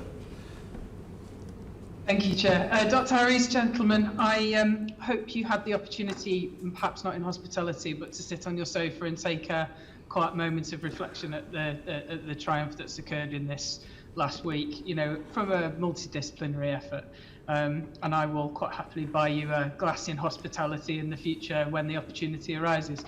I want to turn now slightly to the response of people to these restrictions which have been keeping us all safe. What have you learned about the public's tolerance for these kind of restrictive non-pharmaceutical interventions, as you call them? Perhaps Professor Whitty first, and then Dr. Harries? Well, I mean, I think that the biggest thing, which is extraordinary, is the fact that the British public have responded, as they always do in emergencies, with extraordinary generosity to other people and altruism. Because lots of people have considered that their own risk is probably relatively small, but to protect others, they've taken really dramatic changes to what they do that have affected them socially and in some cases, as we've just been discussing, economically. And they've done that to protect other people who are vulnerable, to protect the NHS, to protect the lives of other people. Now, of course, some people will also do it, hopefully, to protect themselves and their families as well. But the altruism of the British public, I think, cannot be understated on this. And it has been long-standing. It's gone on for a long period of time, and people are still doing it. And that is, because of that, many people have been saved who otherwise would have died of this disease. So I think the line of sight between people taking those actions collectively as society in all 4 nations of the UK and people not dying is absolutely clear. So I think it's a huge thanks that we all owe to everybody in society who has done this over such a long period of time. Now, of course, the longer it goes on, the more people are kind of going to think, well, look, you know, when will this end? And I think there are 2 possible responses to the fact that we now have vaccines. We're heading into spring of 2021 in much better shape than we were 3 or 4 months ago. The first response is to say, well, that's it, it's done. That would be disastrous, because then actually the wave would come back again incredibly quickly, and we're all very nervous about January and February, which is the highest risk period for the NHS. In particular, March as well. The alternative is to say, actually, there is an end to this, but we've just got to get ourselves through this last period. And we really must be self-disciplined, as we have been all the way through this year. And I think what all of us would say is, please take the second of those approaches. So does that imply that you are seeing some of the public's tolerance for these restrictive practices starting to wane, and you are urging people to just stick with it for the last few steps? Is that fair? Well, I think some people, but I think what is interesting is the degree to which, if you look at the actual behaviours of people, if you look at the polling about what people are intending to do, it's the degree of stability of people's decisions that they wish to do this that is so impressive, actually. Of course, you'll always find some people who are pushing the boundaries. I could cycle around London and probably find somewhere I could take a photograph and send it to the newspapers that showed lots of people crowded together. Of course, you can do that in some places, but overall, the response has been consistent across the country, across all parts of society, and prolonged. And that has been, remarkable, and that has saved a lot of lives. Wonderful. Dr. Harries, anything to add?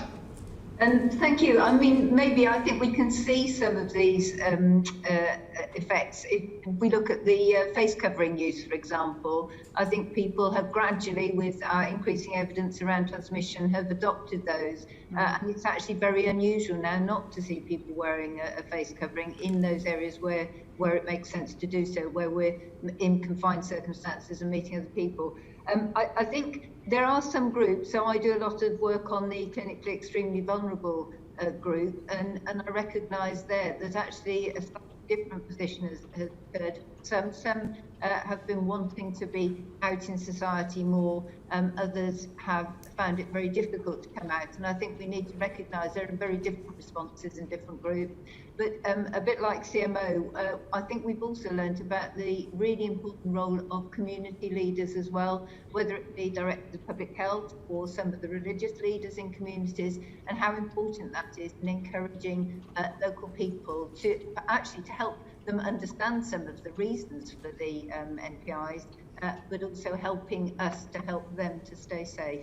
So just adding to the point CMO's made. Catherine? No, that's brilliant. It's actually quite a good segue into the follow-up question. So this is a hearing to look back on evidence that we've received previously. And I was very struck by the evidence of the behavioural modellers that are part of Sir Patrick's scientific advisory team, and thinking so early back in March and April about how to keep people's tolerance for these public measures going. And the word that came up time and time again was, it must be fair.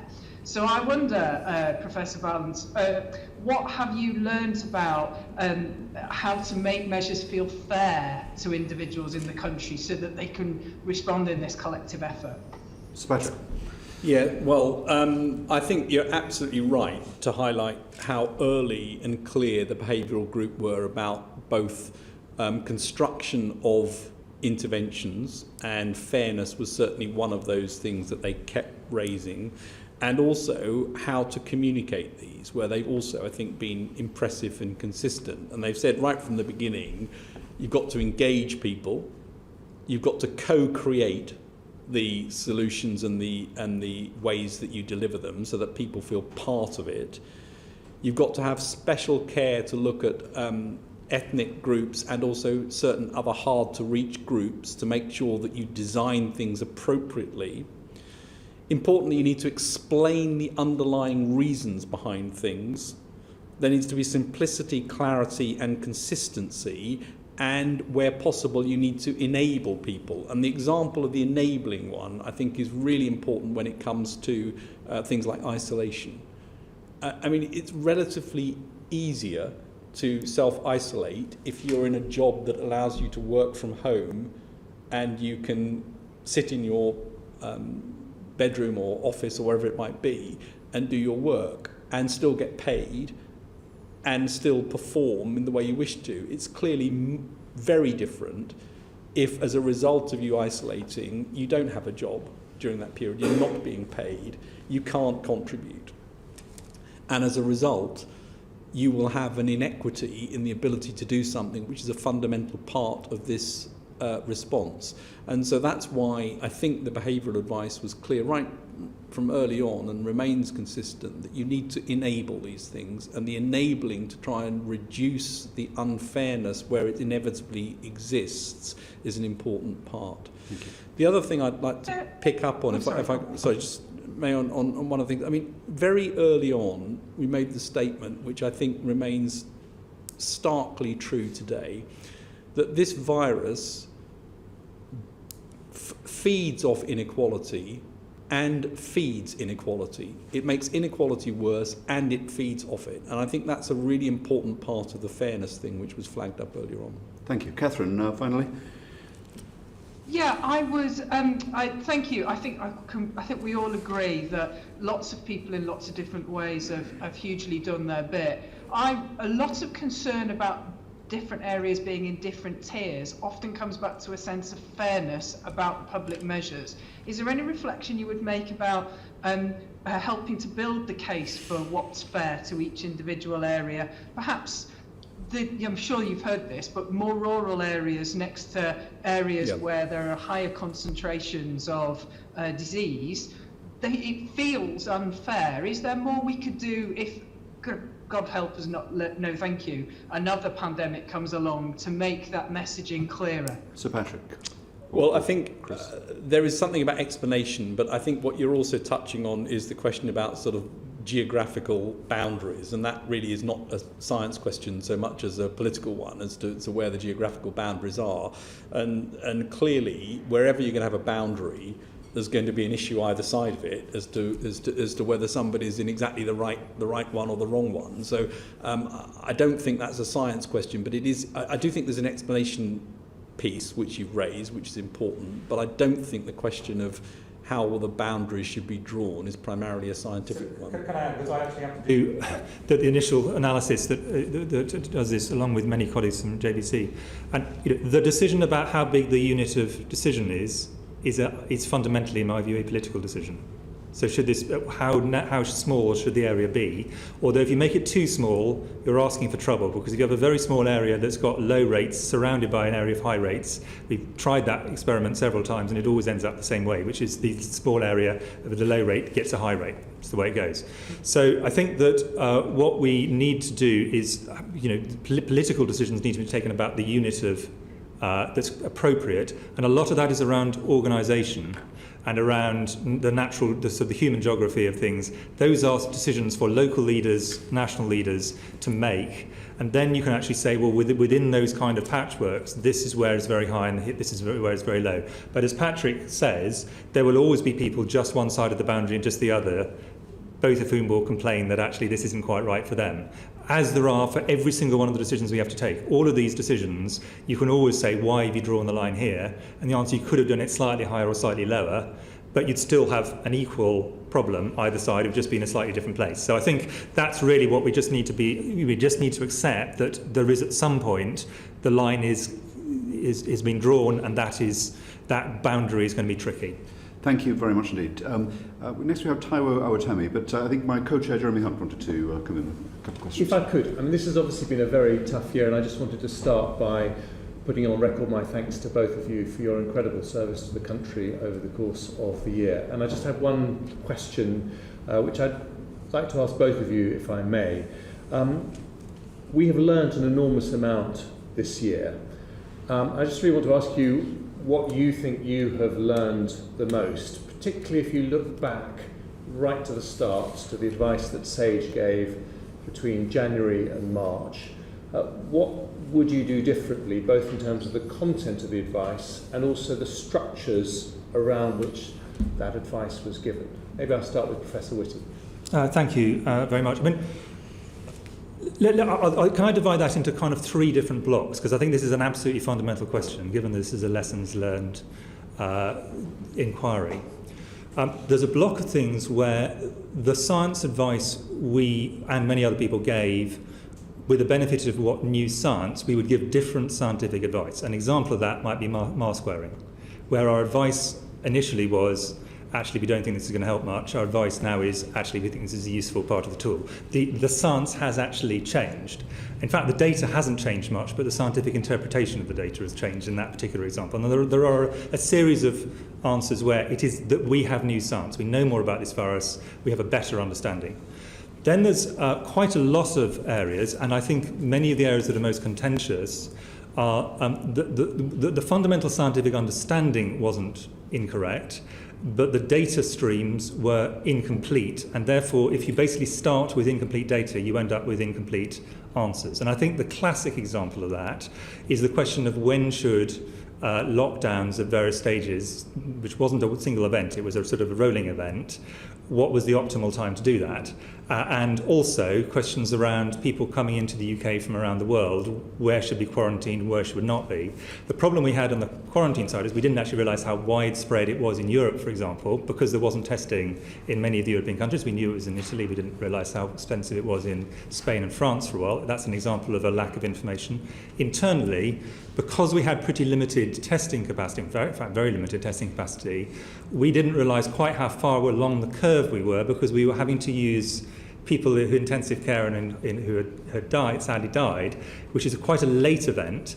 If we had the capacity on testing now, then we'd have come to very different conclusions using exactly the same science. The science isn't different, but the information that goes in. So I think that's a very strong, and I think if I look back over both this pandemic and over Ebola, which I also was very heavily involved in West Africa, lack of testing was one of the biggest barriers in both of those situations to being able to make rational decisions early on.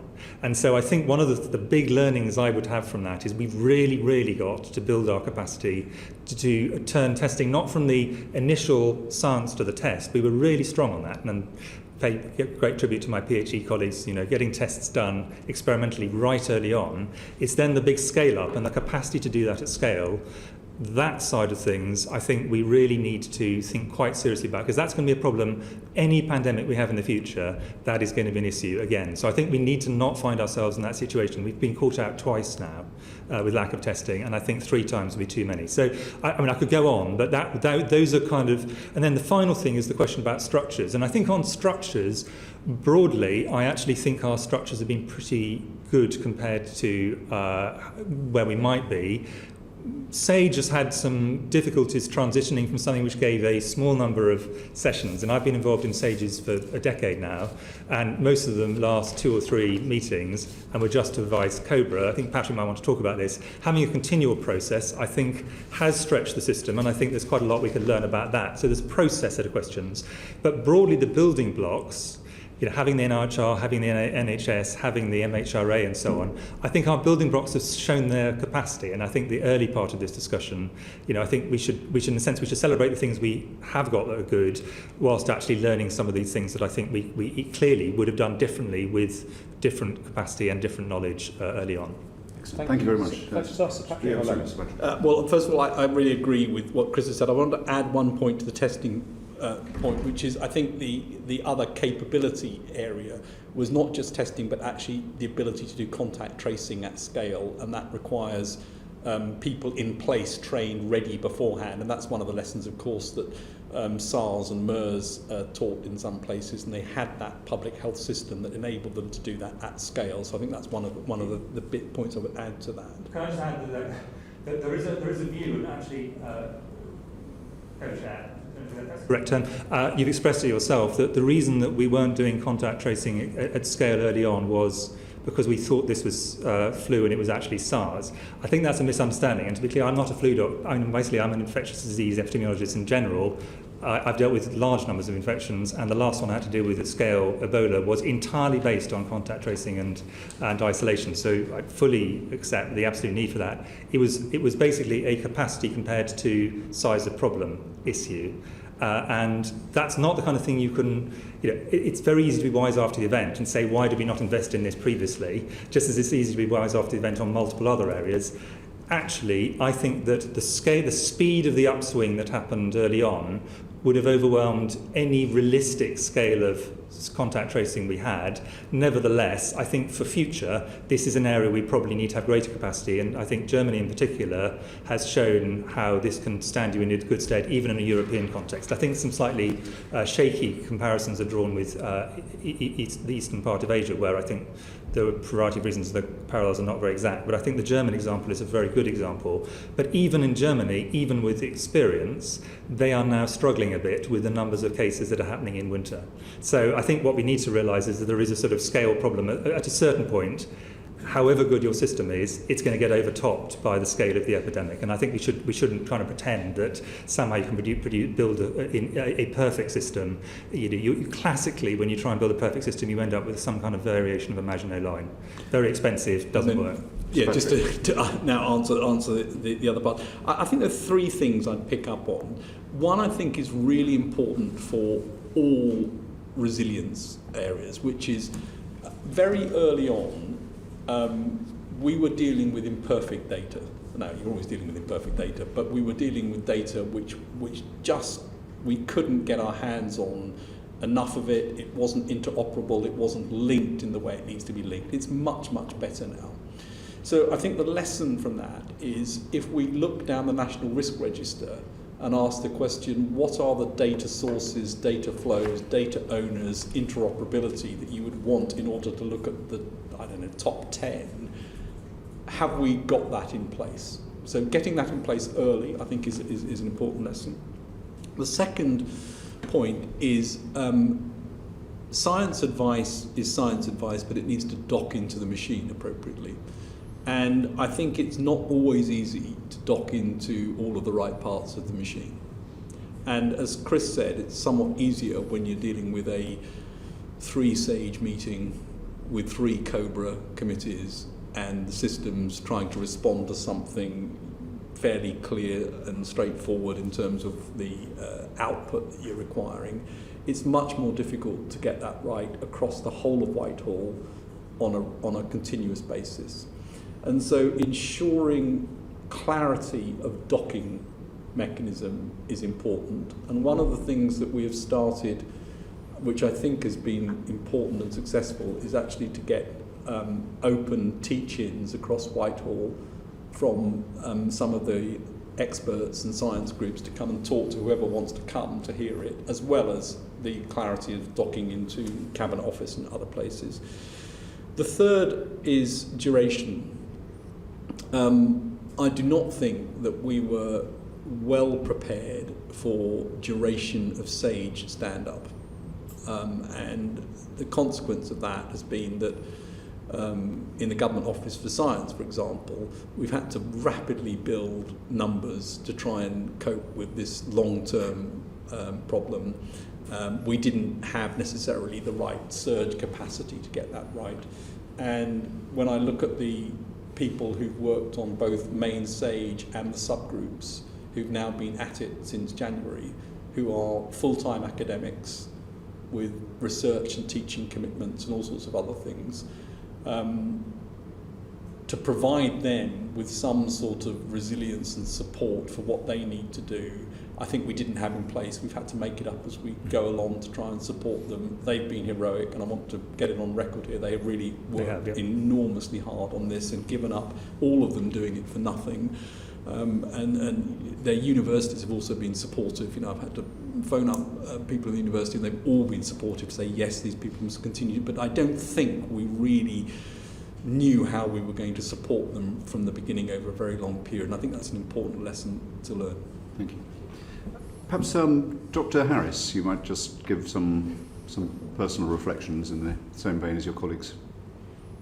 Thank you. So I think I would reflect many of the same points that have been made. I think on some of the early learning about what we know now and didn't know then about the disease are significant. So I think we perhaps haven't got plans so much thinking through the risks of asymptomatic transmission as much as symptomatic transmission. So much of the design, I think, of our plans previously related to people who presented with symptoms and how we would manage them. So I think that's an important one for potential new respiratory viruses in the future. And also the point which CMO made around face covering, that relates very much to increasing and ongoing understanding around aerosol transmission, which starts to bring in points about ventilation and building design, which again I think might be something for us to focus on in the future. Other points for me, I think we've heard a lot about existing building blocks of the system. So in research, for example, how strong a position they put the UK in terms of continuing forward. And I think the one area certainly where I've been supporting clinically where that hasn't been the case before is for the social care system. It's very much easier to link up and roll things out and understand what is happening in the NHS than perhaps the social care system. So again, an important point going forward. And that links also to the point which Patrick made about data and digital flows. I think it's not just about the science, but it's actually about evaluating change so that we can put in interventions. So, for example, if our basic data doesn't have records, strong recording of ethnicity or learning disability, when we start seeing groups which are impacted differentially, trying to understand what the appropriate interventions would be to protect increasingly as we go forward through any disease becomes that much more difficult. So again, digital and data flows, I think, are important. Thank you very much indeed, Dr. Harris. And he's just said, both of which I think, inevitably, of course, I completely agree with the point he's made. The first is this issue about asymptomatic spread. And this is an example, actually, where we drew comfort, wrongly, from SARS, actually. So in SARS, the great majority, if not all of the transmission, was from people who were symptomatic. And whilst we accepted that asymptomatic spread might happen, we thought it was much more likely that almost all of it, or the great majority, were likely to be people who are symptomatic based on the fact that SARS had been like that. And that was an error of understanding. Now, still the majority is probably people who at some point are symptomatic, but the idea of pre-symptomatic spread, I think, was something, although we theoretically thought it might happen, I think the importance of it was underestimated early on, not just in the UK, more widely. The second is just to really strongly endorse what Jenny's just said about social care, and I'm going to take research as the area. Social care research in the UK is nowhere near as strong as we need it to be. So there are many areas of science where our research is outstanding, as we discussed, and feel very proud of that. But social care is such an important part of the health and social care system. And if you look at the amount of research that goes on in that area, there's far too little of it. It's perfectly respectable, but it's far too little of it, and we really need to look at that, I think, and look at that across the board. So I think that's an area in science terms we've now got to take really seriously. We're going to come on to that a little later, if we may. Let me go to our colleague Taiwo Awateme. Thank you, Chair. And I would just like to put on record my thanks to the panel and all the multidisciplinary effort and achievements. Professor Whitty, my question is about public health messaging. In March, the public health message was stay home, protect the NHS and save lives. And that was understood by 90% of the population. Now, in May, the messaging changed to stay alert, control the virus and save lives. And that was only understood by just 30% of the population. What lessons has been learned throughout the pandemic on the importance of having clear and consistent public health messaging?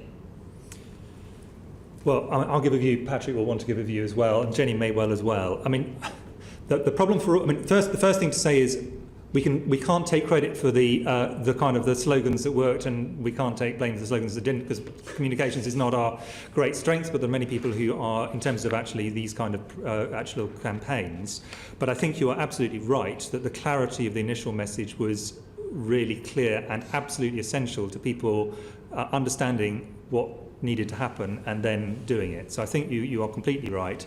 And having complete consistency of message, and this is an area which is quite tricky operationally for us, because this has gone on for a long period of time. If you look around the world, there are places which have had just the same person doing the communications the whole time, and there are places where actually a group of different people have taken turns at it. We've taken, in England, slightly more the second approach. I have to say, if I was one of the people who'd have to do it be the person doing it day in, day out, which is one of the possible models, it's doubtful I'd have had much time for anything else. So I think that there are some real operational difficulties to that. So there's a question about, have you got the message, a good message, and then there's a question about consistency of messenger, because the same people tend to actually have a particular messaging style. So I think there are quite a lot of things we need to look back on and ask the question, which bits of this worked and which bits of this simply confused people.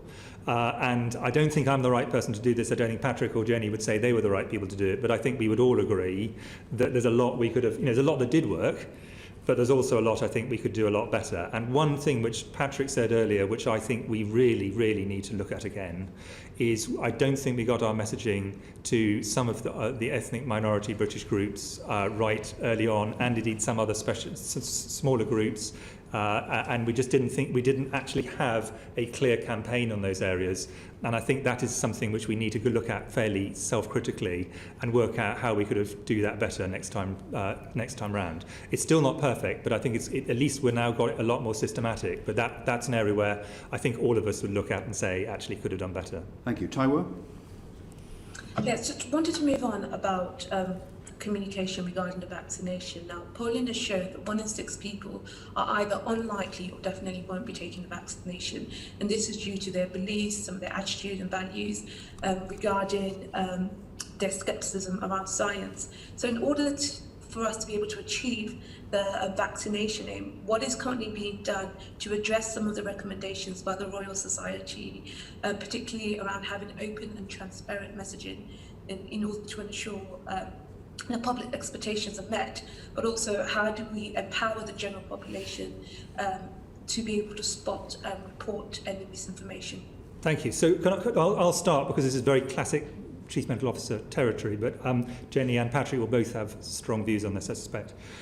I think I would divide, there is a very small group of people who have got very weird views about vaccines, and in a sense, they're not worth worrying about in public communication terms, because nothing will persuade them that this is the right thing to do, and that's their right as competent adults to make those choices. There's a lot of people, though, who actually have quite legitimate questions of any vaccine and any medical treatment. Vaccines are no different to that. And what people want to know, I think, is three different things. First question is the problem I've got, either as a risk in the future, this is for vaccines, or disease now, big enough to do something about it? You know, if you've got a trivial problem and you're being offered a major operation, you're not going to do it. So it's got to be a big enough problem.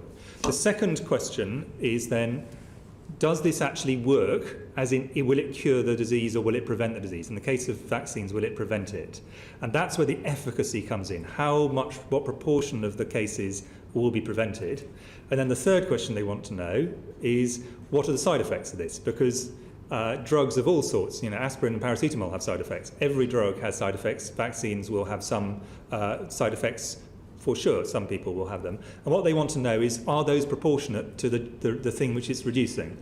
And they need to have those, as you say, the Royal Society said it rightly, and I think we would all agree with this, as transparently and honestly as possible, so that people aren't surprised, they actually can ask straight questions and get straight answers. And for example, my outstanding colleague Jenny and Jonathan Van Tam did a great job, I think, of answering lots of questions, but we'll need to carry on doing that as more information emerges. So, divide those three up. I think most people, certainly most people who are vulnerable, do think this is a big enough problem to prevent. And I think the efficacy data are really clear. And now we need to be really clear about any issues around side effects and so on, so that people feel they can make a balanced and reasonable decision. And I think, a lot of the people you're talking about who are just waiting to see, that's entirely reasonable. These are new vaccines. They're waiting to see, and I think with the right information, they will think, yes, actually, this feels right to me, and that's what they will do. Thank you. Perhaps briefly, Sir Patrick? Yes. I think I completely agree with the point about transparency and clarity. I mean, people want to make informed decisions and to be treated as adults to do so. And in order to do that, we need to be very clear about what the effects are, what the unwanted effects are.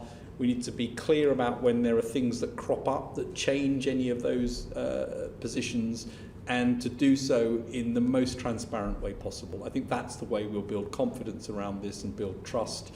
And I think there's experience in other vaccine programs as to the importance of doing this. So I think it's critical, and to make sure that we do that in the right way for the right groups. And I don't think in some cases it's enough simply to say we've got our message and we've translated it into these languages. Thank you. We need to also deal with the other issues that may make people understand it. It might be worth asking Dr. Harries, because this is also something. Dr. Harries. Yes, thank you. I tend to put my old Director of Public Health hat back on and think of it from the person upwards. So I think once we've got the national messaging clear and correct, what's really important is who is giving that message locally as well. So obviously we work with Directors of Public Health to ensure that there's a consistent message, but I think for the person in their home, in the street, primary care, their GP, but particularly actually the practice nurse, so working with them to ensure they understand as well. If healthcare workers and social care workers take up the vaccine, that's a very clear message to the public, and I think we've seen that actually on the TV screen yesterday. And one of the first lessons I learned as a public health director in South Wales actually was you need to find the critical person in your community. Now, in a South Wales mining village, the person you needed to influence was the grandmother of each family, and if they thought vaccination was all right, every single grandchild had all of their immunisation. So again, I think it's about doing both the national messaging but also the local as well. Thank you. I'm sure that's not true just in South Wales. But Taiwo, any final point? Thank you. Now, I just wanted to really ask about social media misinformation that's going around online. What is actually being done to address some of that? Because as a healthcare professional, I found in order to be able to convince any of my patients to take a new drug they've been prescribed, I had to be able to dispel some of their concerns about that drug. So what is being done to address some of that anti-vaccination and conspiracy theories that's going on online? Well, I mean, I would divide it into kind of broadly three groups.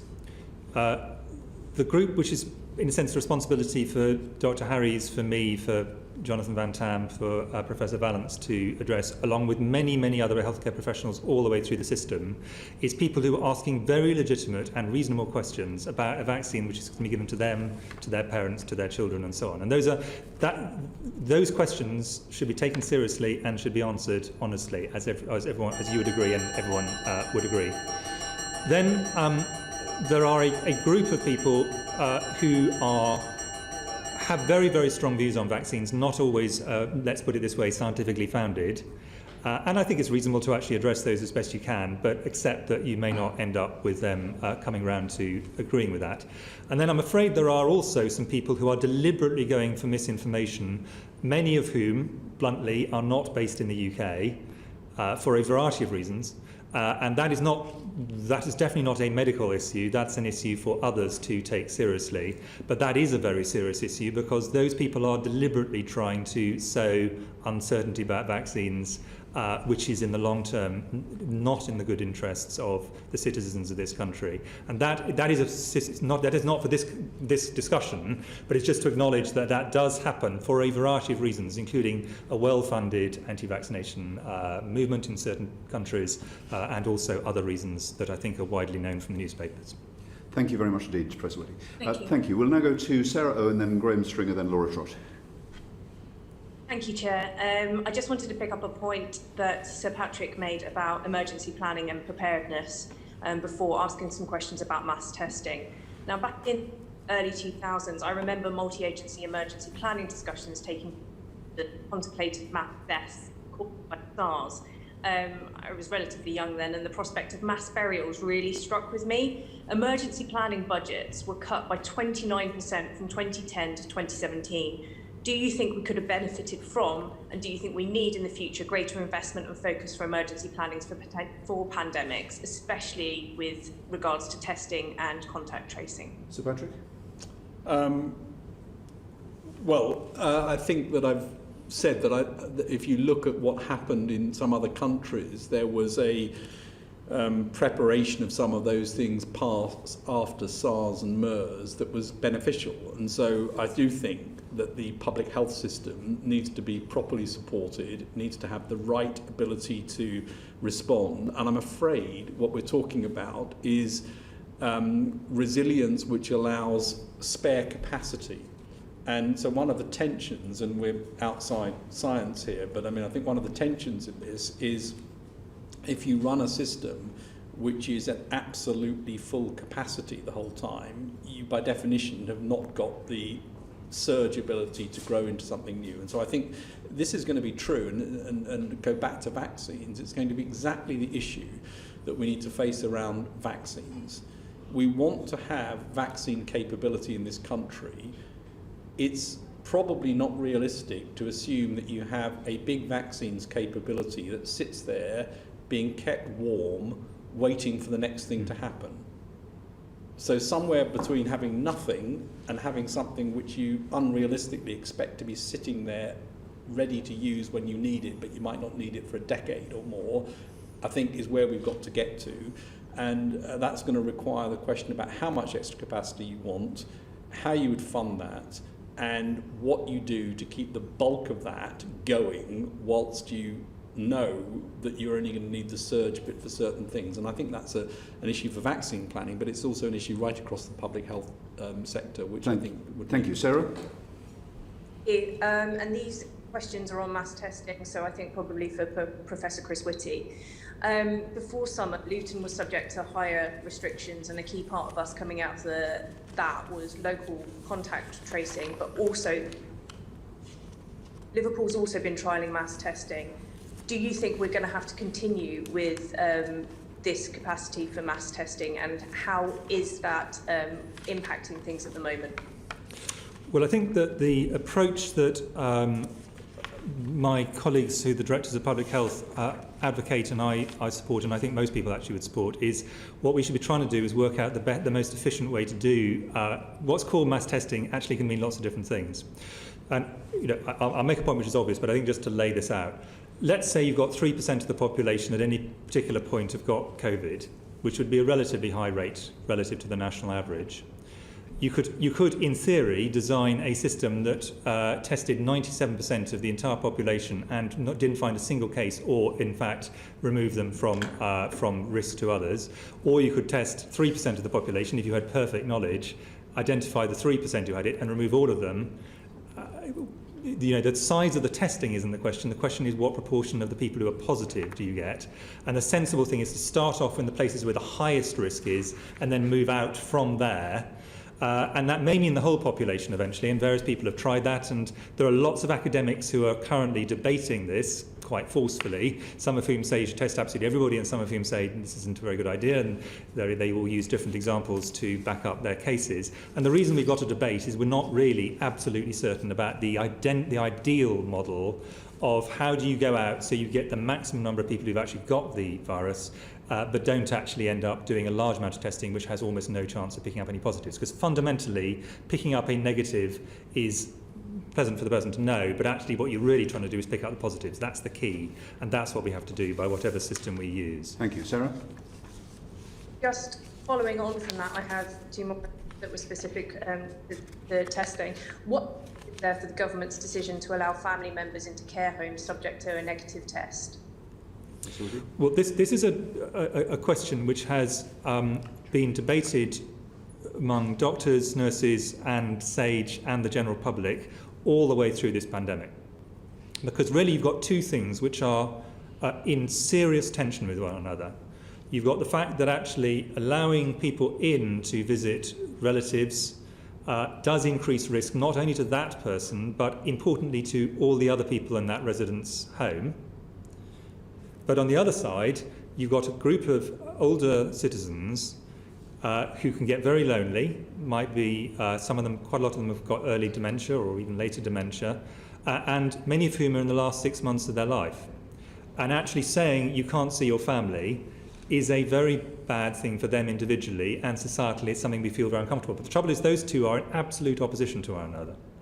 So the question is, how do you get the balance right in a way that doesn't put people unnecessarily at risk, but does allow some degree of things. And what you have to do is reduce the risk as best you can, and you basically do that by three things.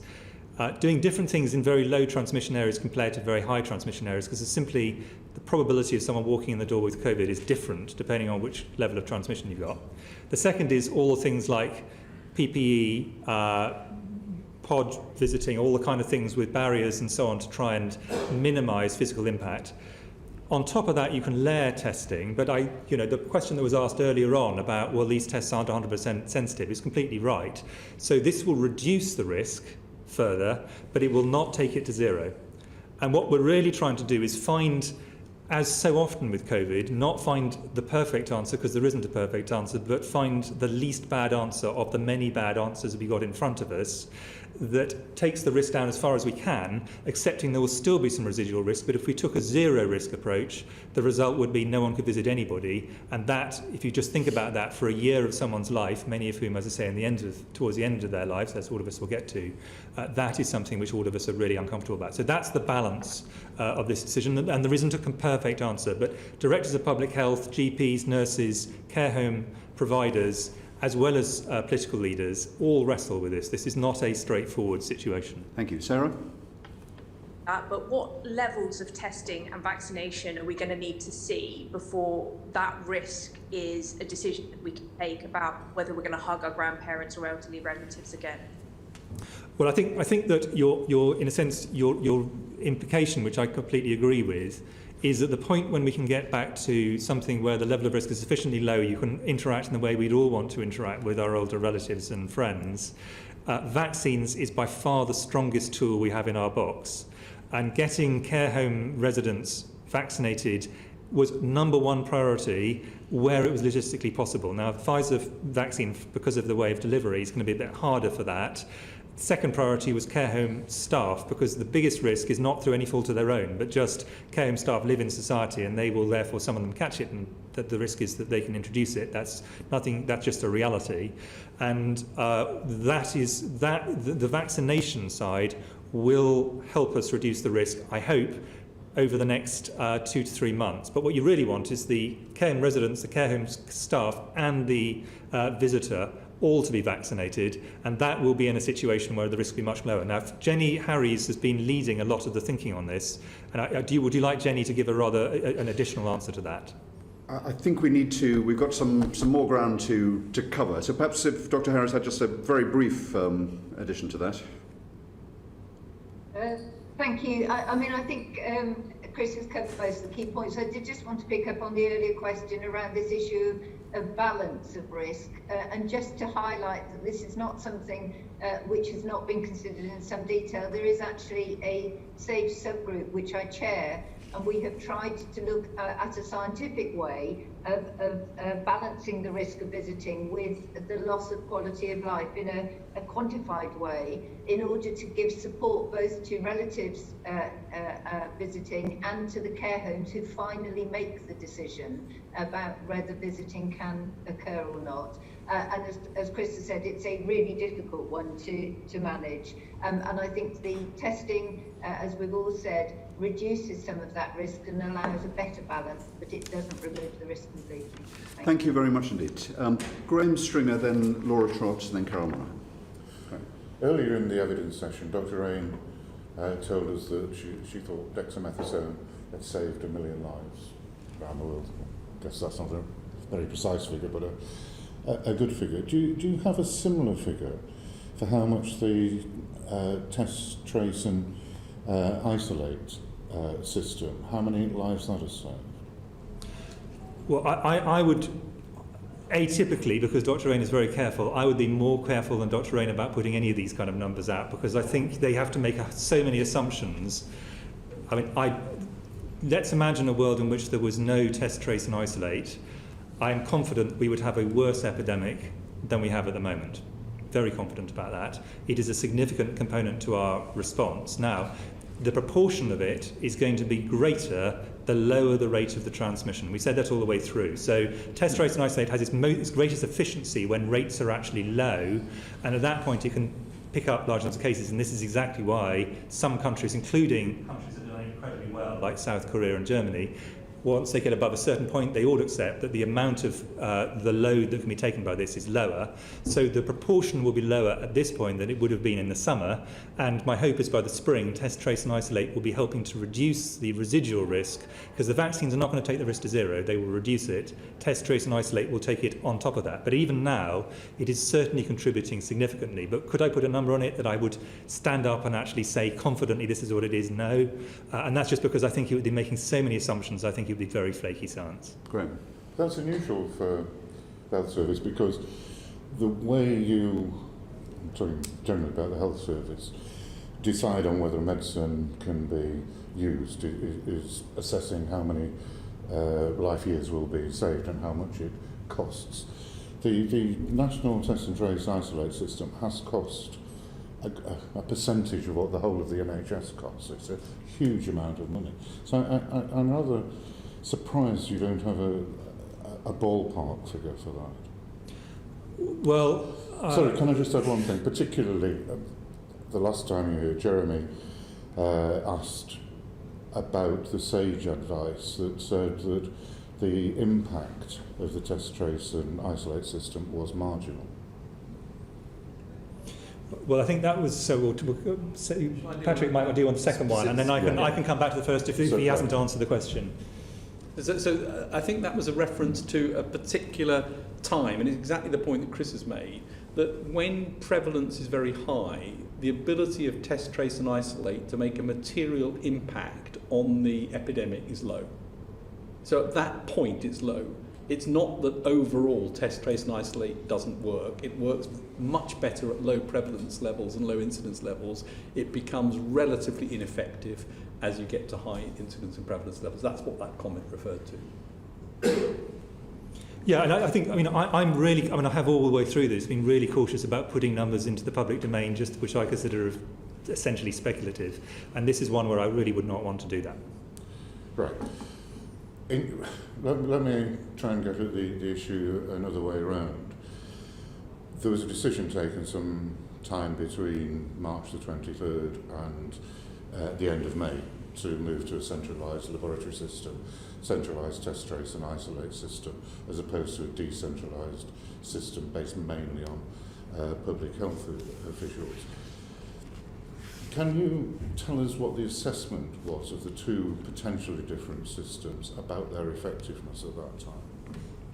So what we had coming into this epidemic was a good PHE system, and I think PHE have come in for some really unfair flack, and I would like to pay a lot of tribute to them. I think a lot of what's gone right has happened because they've done a very good job in many areas, but quite small in size, relatively speaking, and their budget compared to test, trace and isolate, fraction of what test, trace and isolate now has, and that's appropriate, but I'm just making that, you know, they were much smaller.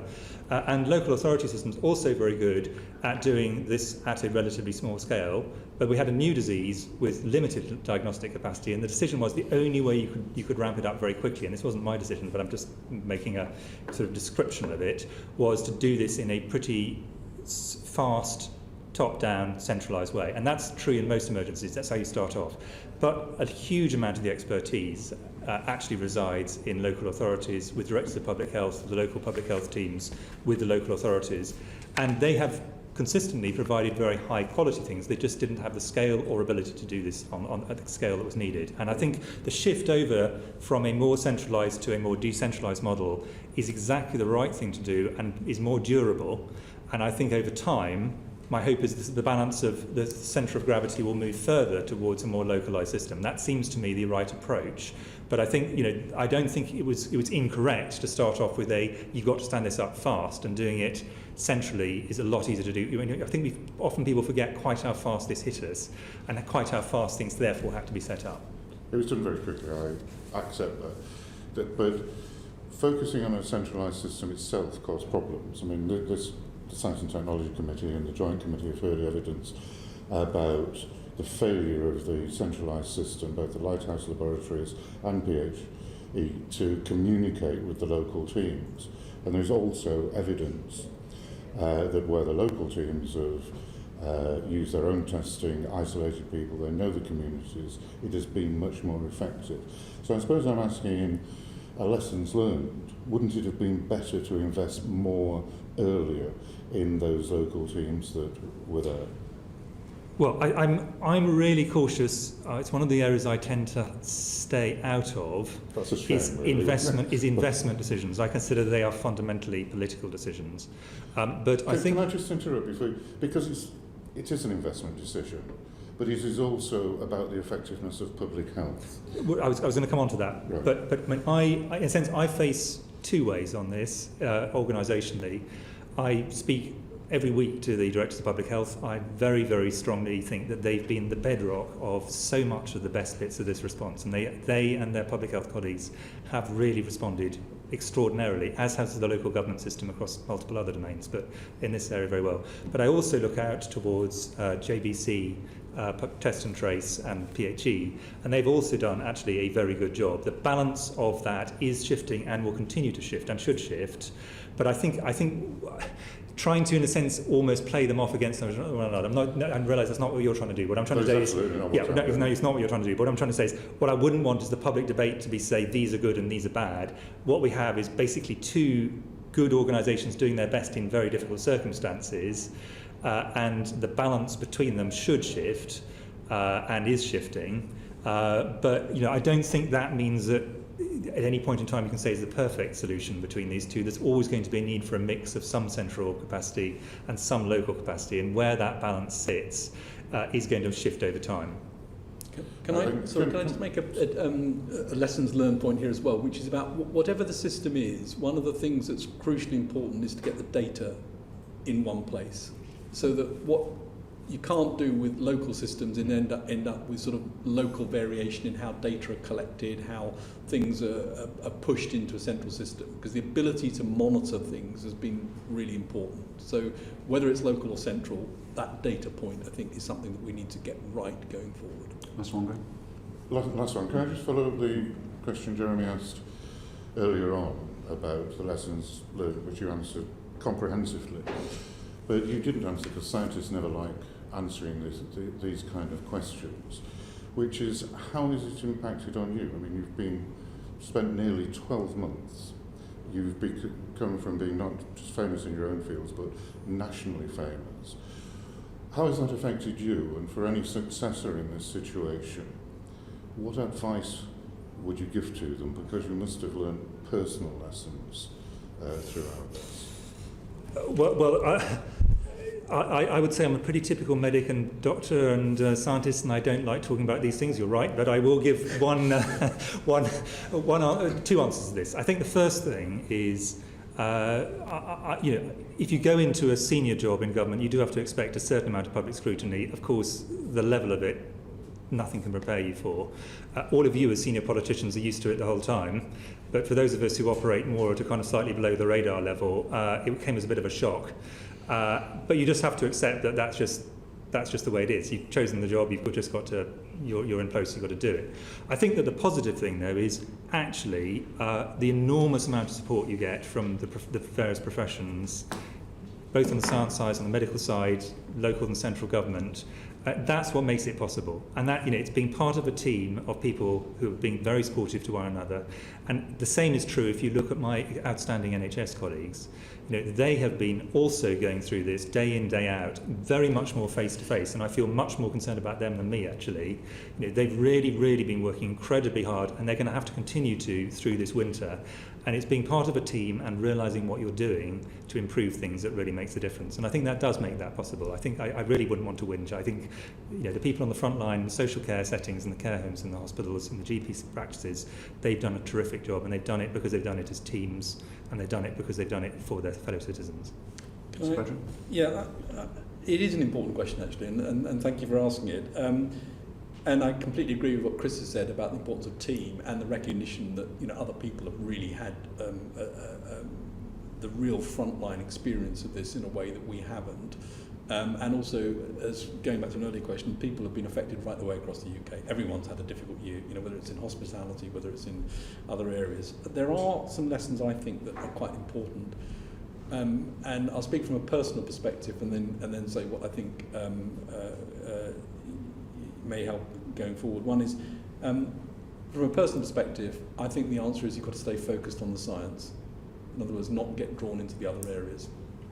Second thing is, I think it's very important during this sort of problem to have time to be able to think about the big strategic questions. And the most useful thing that I think we've done around SAGE has been periodically to take time just to try and focus on big issues like where is this really going, what is this going to look like in a year's time, early on what's winter going to look like. And that time in the middle of a period when we were running full pelt trying to keep up with things, that time out was incredibly important with colleagues from a variety of backgrounds, and we often brought in different people in order to challenge us. That wasn't a full SAGE meeting, it was a sort of much more informal thing. I think that was important. The third is that, and again this is a personal thing, drowning out the noise has been quite important, but listening carefully. And by that I mean there's an awful lot of noise, whether it's on the Twitter sphere or elsewhere, and just drown it out and stay on things that really matter. And then the fourth, and I'm going to embarrass Chris now, but frankly, I could not have done this without a colleague sharing exactly the same series of experiences, and that's been important for all sorts of reasons. So I think the close working, that's a personal comment, but the close working between the Government Chief Scientific Advisor and the CMO, I think, is really important in this type of emergency. I agree. I might be working Dr. Harries' view because she has a different... Indeed, absolutely. She's a little bit more touchy-feely than Patrick and me, but not much. Dr. Harries, you've had quite a billing there. Thank you. So my touchy-feely perspective is, actually I share many of those points. I mean, I had, although Chris came into post just after I came into this, I hadn't worked at this level and with this exposure at all before. So it's been quite a shock, but also a real privilege as well. Absolutely endorse the points. It really encourages cross-government working, and we always say in public health there's nothing like an emergency for team building, and I think that has worked to the extremes. I think one of the real points is, again, and you will have seen from the answers here, that certainly in CMO's office, CMO and the DCMOs all have slightly different experience to bring to the table. And I think that actually has proved very useful in this. So we come with our different expert areas, but obviously all from a clinical and medical background. And I think going forward, there's probably an important point there to learn if we do this again. I can think of circumstances where that would not have been the case, but it feels as if we've been quite ideally suited as a team to support going forward on this. Thank you. Thank you very much indeed, Dr. Harris. And we're going to go to Laura Trotman. Thank you, Chair, and particularly in light of those comments, I'd just like to thank you all for your public service throughout this and on an ongoing basis. I want to pick up some questions from Sarah about mass testing, particularly in Liverpool and what we've learnt from that. Professor Whitty, you were discussing the ongoing debate that's happening about the best way of doing mass testing. Well, what lessons has the NHS specifically learned from Liverpool, and how are we applying those lessons to Tier 3 areas at the moment? Well, I think it's, the first thing to say is thank you. I think we're still learning on the Liverpool side, so I don't think we've yet got to the point I can say, actually, here are the key lessons learned. I think there's some obvious things we've learned, like operationally, the sensitivity of lateral flow devices is lower than it is under lab conditions, which is probably obvious, but the actual percentage of it was not obvious. I think what we really, though, have seen is that the difficult bit of this is getting to the people who are the highest risk. And in medicine, there's the general principle of what's called the inverse care law, that the people who need healthcare least are the ones who can most easily access it, and vice versa. The same applies when it comes to testing. So you've really got to think about who are the groups who are the most disadvantaged, the most likely not to engage naturally with authority and centralised systems, and also the ones who are at the highest risk, and those often overlap with one another. In fact, they often are the same people. And how can we do it in a way that works for them, so that they feel bought into this, back to a point that we've come across several times, co-creation, that this feels like something that belongs to people. And I think where things have worked in Liverpool, it's largely been because it has been owned by the citizens of Liverpool and the local leaders in Liverpool. Where things are seen as imposed, it's much less likely that this is going to be bought into. But even there will be groups who do not feel fully bought in. So I think it's largely around thinking about the most marginalised groups and the ones with the highest risk, and working out how to go from there. And I think another strategy. So, sorry. Well, I was just going to add to that, and I think that what Liverpool has learned and is useful is that actually the digitally excluded are people who are predictors of low uptake.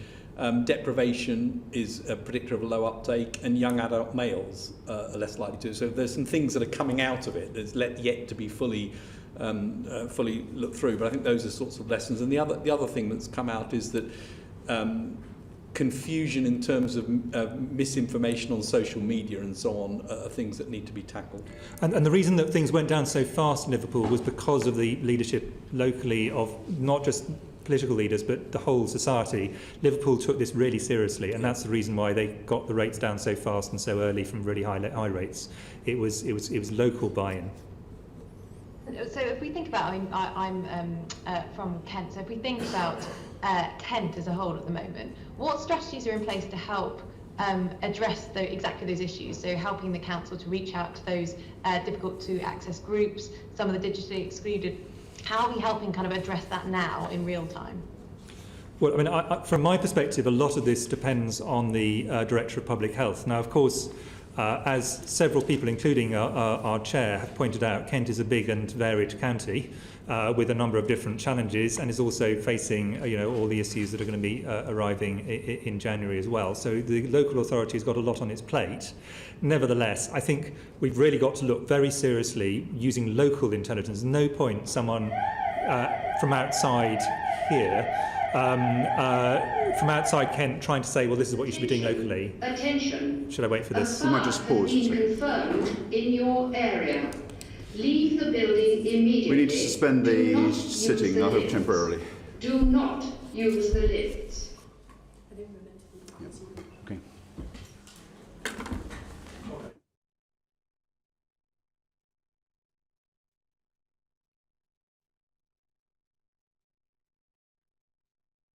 Room.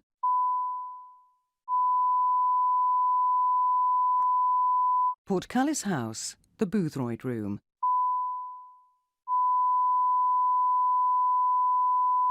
Portcullis House, the Boothroyd Room.